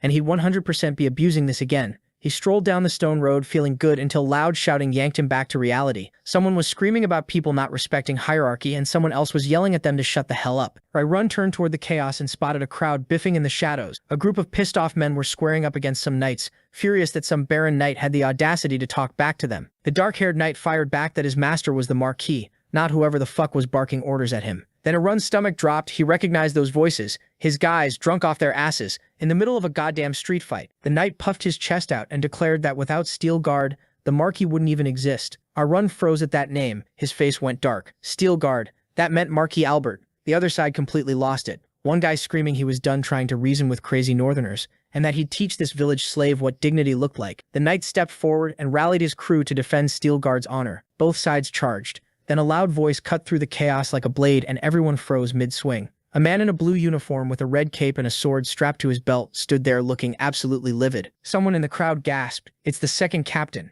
Arun's hands started trembling. His teeth clenched so hard they could have cracked. Just seeing this bastard sent his entire body into fight-or-flight mode. He squeezed his eyes shut, but couldn't stop the memories flooding back. His last life strapped to a chair, screaming until his throat bled. A room packed with torture instruments, a pool of his own blood underneath him, clothes drenched completely in red, his head hanging limp like a broken doll. And the one who did all that to him, this ugly bastard. So the second our boy saw his thought was murder, like he was this close to ending this dude right there. But then he caught himself and thought, nah, why give him the easy way out? I want this bastard to suffer slowly later. Before things could pop off though, Derica walks over to the two clowns who started all this mess, and the second these soldiers see him coming, they freeze up. Derica gets right in their faces and goes, didn't I literally just tell you idiots not to cause a scene? And these guys immediately start bowing and apologizing like their lives depend on it, which knowing how these stories go, they probably do. Then Derica turns to the Steel Guard knight, squints at him and asks where the hell he's from and what Steel Guard is even doing in a cardio territory. The knight's sweating bullets, now trying to stammer out an answer, but before he can get 2 words out, Arun himself steps forward saying he'll take over the situation. The whole crowd, Albert's guys, the knights, random NPCs, everyone spins around, surprised because our boy was using his internal energy in the speech. Our boy walks up all calm and confident and introduces himself with his full government name. Derek is doing the math in his head. A Steel Guard family member being present means this whole situation just leveled up in terms of who he's dealing with. Arun casually explains they stopped in Acadio on their way to the academy because he wanted to check out the second city, then smoothly flips it back and asks why the Alberts are here. Derica steps up, gives basically the same excuse, then immediately starts apologizing for the earlier trouble, trying to de-escalate. But Albert, this absolute moron, jumps in, all indignant, pointing at Steel Guard, going, why are you apologizing? They started it. And the second that idiot opened his mouth, you can see Derica's soul leave his body because he knows this spoiled brat has been coasting on his family's marquee title his whole life, bullying everyone without consequences. But you can't just flex a title on Steel Guard and expect them to back down. There will be consequences. Derica tries to salvage this train wreck by suggesting they all sleep on it and settle this in the morning like adults. Arun's not having it though. He asks with this perfect amount of sarcasm if anyone actually knows what happened here since they literally just arrived. Albert waves him off like he's swatting a fly and goes, doesn't matter bro, I outrank you. Baron is below Marquis, simple hierarchy. The Steel Guard knights immediately tense up hearing that disrespect, but Arun? The man just smiles, looks down, and lets out this quiet laugh. Then he looks up with that scary calm energy and tells Albert he's talking complete nonsense. Albert's face goes red, he points at Erun and screams for an apology. Erun just calmly says sure, he'll apologize if he's actually wrong. Then he turns to one of Albert's own guys and asks him to explain what actually went down. The guy from Albert's squad is visibly sweating now, and he reluctantly admits that yeah, Steel Guard did start shouting first and then it escalated into a fight. Albert immediately jumps on that, screaming at Erun to kneel down and apologize right now. But Erun shuts him down fast, tells him to relax like he's talking to a toddler throwing a tantrum, and says both sides need to be heard before anyone apologizes. He turns to the Steel Guard knight named Michelle and asks if that account is accurate. Michael lowers his head and admits, yeah, they did technically start it, but he explains that Albert's guys were mocking them first, asking how long they plan to ride Lazakin's coattails, and acting like past achievements make them relevant today. Michael apologizes to Erun for causing a scene but makes it crystal clear he's not sorry for defending their honor. Then he basically yells that no Steel Guard knight worth a damn would just sit there and take that kind of disrespect quietly. Erun stays quiet for a second, processing, then calls out to the guy from Albert's side and asks if that part is true. The guy immediately starts backtracking and stumbling over his words going, well, we didn't really say that exactly. And Derek is staring at him like she wants to strangle this idiot with her bare hands, thinking this moron is single-handedly making everything worse. Erun catches the whole exchange, nods like, yeah, that's what I thought, and then turns back to Michelle and tells him to lift his head up right there in front of everyone and straight up praises him for handling the situation with honor. Michelle and the other Steel Guard knights look at their young master with these emotional, almost teary expressions, like they die for this man right now. Then Erun pulls his cloak off his shoulder, revealing the black shield crest on his shirt underneath, and tells them that as a member of a family that inherited the Heart of Steel, there's no way he's letting this disrespect slide. Albert, Derica, and everyone else just freeze, staring at that crest. Now here's the thing. The Steel Guard family isn't some random noble house you can clown on at a dinner party. These guys have been protecting Navarro since forever, so our boy isn't going to let some pampered rich kid disrespect their legacy. Plus, he's got personal beef with this bastard. They'll fight for anyone who still respects them, and they'll shed blood for anyone who dares to laugh at them. He's staring dead into Derica's and Albert's souls, asking his own knights point blank, do you really think we're worthless? Derica and Albert are just frozen there looking gloomy as hell. And Derica's internally losing his mind because this kid Erun is the same age as his boss Albert, but he's talking like he's been running kingdoms for decades. Derica walked into this thinking Erun was going to do the typical noble kid thing, drop his grandfather's name, spout some rehearsed political nonsense, maybe throw a tantrum. But nope, this kid's standing his ground with the confidence of a war veteran. And Derica's sweating bullets, realizing this anger isn't just hot air, it's backed by one of the most powerful families in the realm. He's standing there thinking, oh shit, this is real Steel Guard blood right here. Meanwhile, Albert's over there grinding his teeth so hard they might turn to powder, silently cursing Erun out in every language he knows. And the second Derica catches that look on his master's face, he knows things are about to go nuclear, if he doesn't do something fast. So what does this absolute genius do? He turns to his own knights and starts absolutely demolishing them. Like bro showed zero mercy. He just starts wailing on his own guys, punching them straight in the face, boom, one drops. Boom, another one hits the dirt. Erun's watching this whole spectacle unfold and everyone else has their jaws on the floor in complete shock. Derica keeps going until every single knight is on the ground groaning in pain. Then he tells them they screwed up massively by embarrassing Lord Albert's name. The knights are sitting there with swollen faces looking pathetic, begging for forgiveness, and Derica with this cold dark expression tells them they need to apologize to Kunz, not him. He's tearing into them, saying they started this whole mess and humiliated the Marquess in front of everyone. The terrified knights immediately start bowing and apologizing loud as hell to Albert, who's just standing there with his arms crossed, looking annoyed. Meanwhile, Erun's watching Derica work and thinking, damn, this dude's actually pretty smart. Because what Derica just did was genius. He completely reframed the entire situation. Instead of it being Albert's fault for having disrespectful subordinates, it's now just some low-level knights causing trouble. By making them apologize, Derica made it look like the beef was only between the lower ranks, not between the noble houses. Erun realizes Derica just backed down without completely destroying his own reputation in the process, so he makes a mental note. Keep an eye on this clever bastard. Albert's had enough of this embarrassment and storms off, saying he's going to bed. Erun's smirking to himself, thinking, well, I didn't really get what I wanted here, so he casually drops, okay then. I'll accept Marquess Lebright's apology. The second those words leave his mouth, Albert freezes mid-step. The Marquess whips around with veins bulging on his forehead, face red with pure rage, and Erun just stands there with the smuggest, most confident smile you've ever seen. Albert's so pissed he can't even form words, he just turns and storms off, while everyone watches in silence. Derica bows his head respectfully and leaves with his master, and the knights scramble to follow. Just then Javis rolls up and seeing how tense everything is, nervously asks if he missed something important. Nobody replies, they all just slowly turn and stare daggers at him. Seeing those absolute death glares, he immediately starts apologizing like his life depends on it. He's like, I don't know what the hell I did, but I'm very sorry. Cut to the next day, Albert's eating breakfast, aggressively cutting his meat and asking Dyrika about Aaron's reputation. Dyrika confirms, yeah, Aaron's known as the absolute worst of the Steelguard sons, nothing like his dad or his brothers. Total disappointment, apparently. Albert's complaining that rumors are just rumors since nobody's actually seen Aaron fight, so why should they care about some kid with a sharp tongue? He admits straight up, he really doesn't like Aaron, and questions why Dyrika made the knights apologize like that in the first place.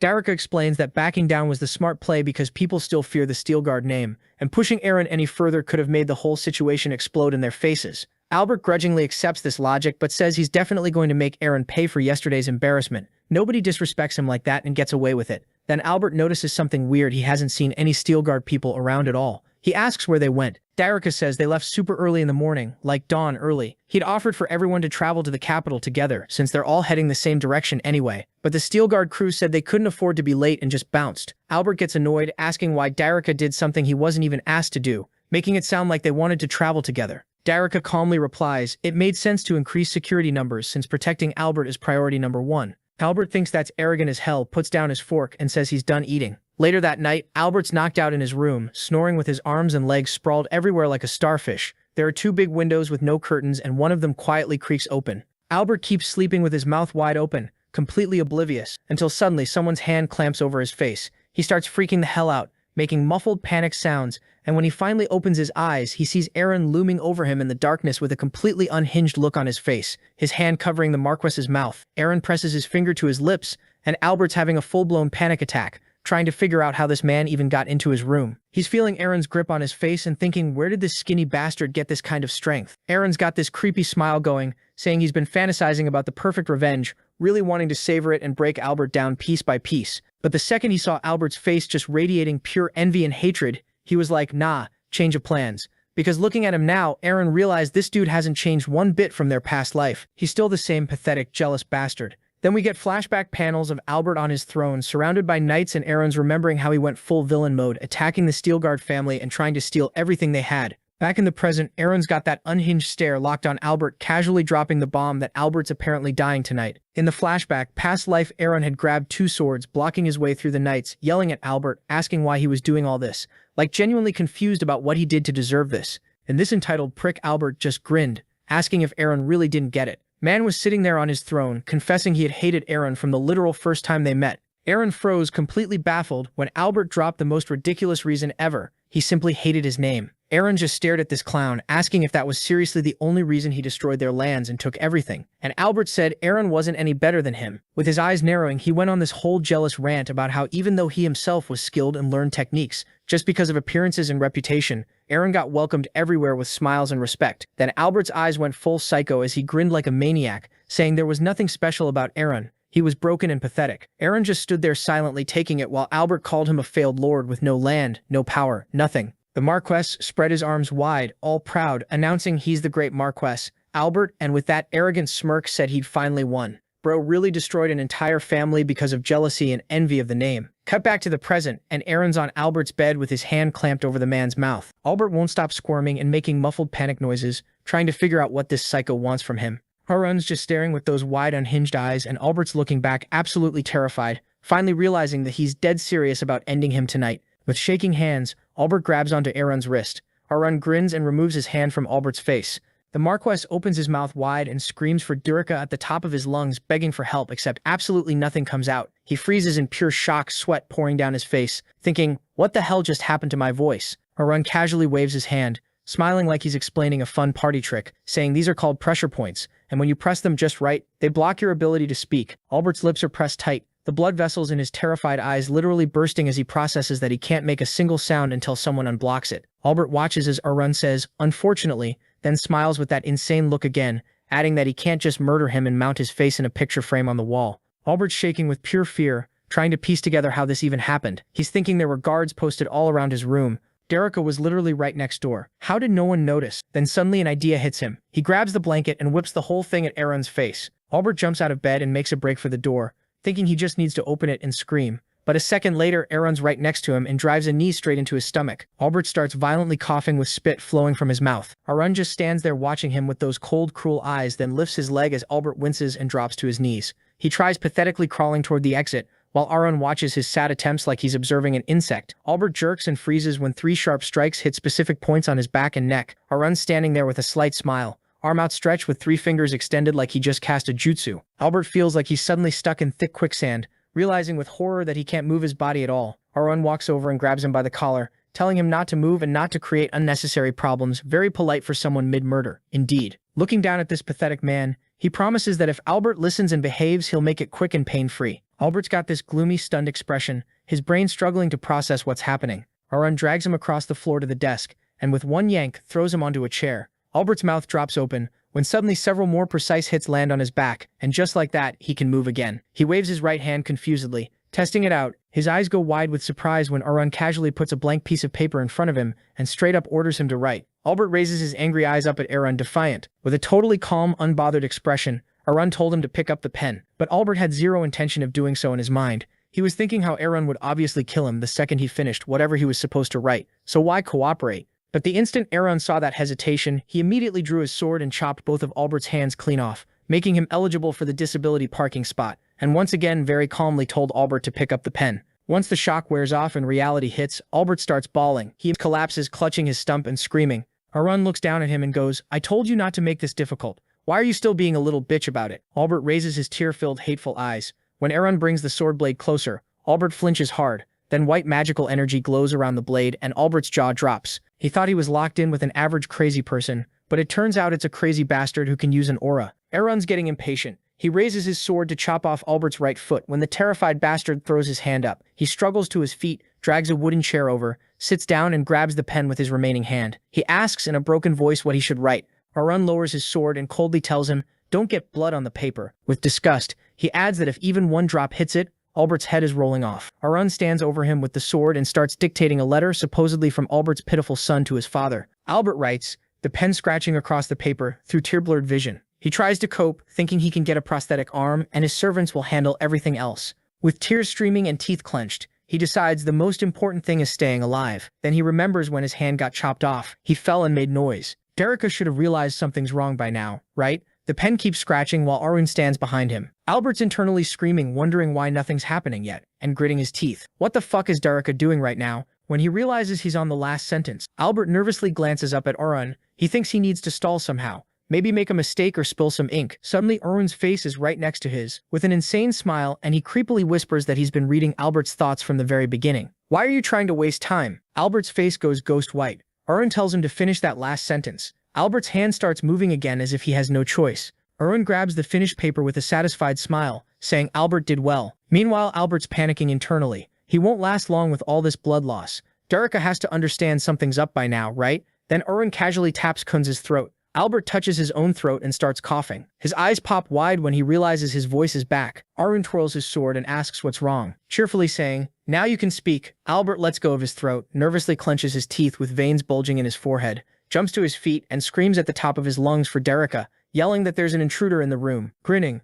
Arun tilts his head and asks if that's really all Albert came up with, while standing at death's door. Albert stares at him confused when Arun tells him to go ahead and shout even louder. Albert can't understand why Arun's so chill. Doesn't he realize he'll get murdered when the guards show up? Rolling his eyes, Arun asks if Albert seriously thought he didn't plan for this. Arun reveals he used a silent scroll the second he walked in, so not a single sound can escape. Albert's eyes go wide, his whole body shaking as he stammers, asking why Arun even took his voice away in the first place. Picking up the letter, Arun asks with smug energy if Albert honestly would have written it if he didn't think he had a shot at surviving. The shocked noble crashes to the floor, his body trembling in absolute horror as he stares into space, reality finally hitting him. Looking down at him, Arun says he knows it's hard, accepting that Albert lost to the steel guards and that he caused all of this himself. Albert stammers, asking what the fuck he's talking about. Raising his sword with aura glowing, Arun says it's all because of Albert's inferiority complex. That's what got him killed. Albert desperately raises his remaining hand, shouting for Arun to spare him, saying he'll never forget this night. He swears.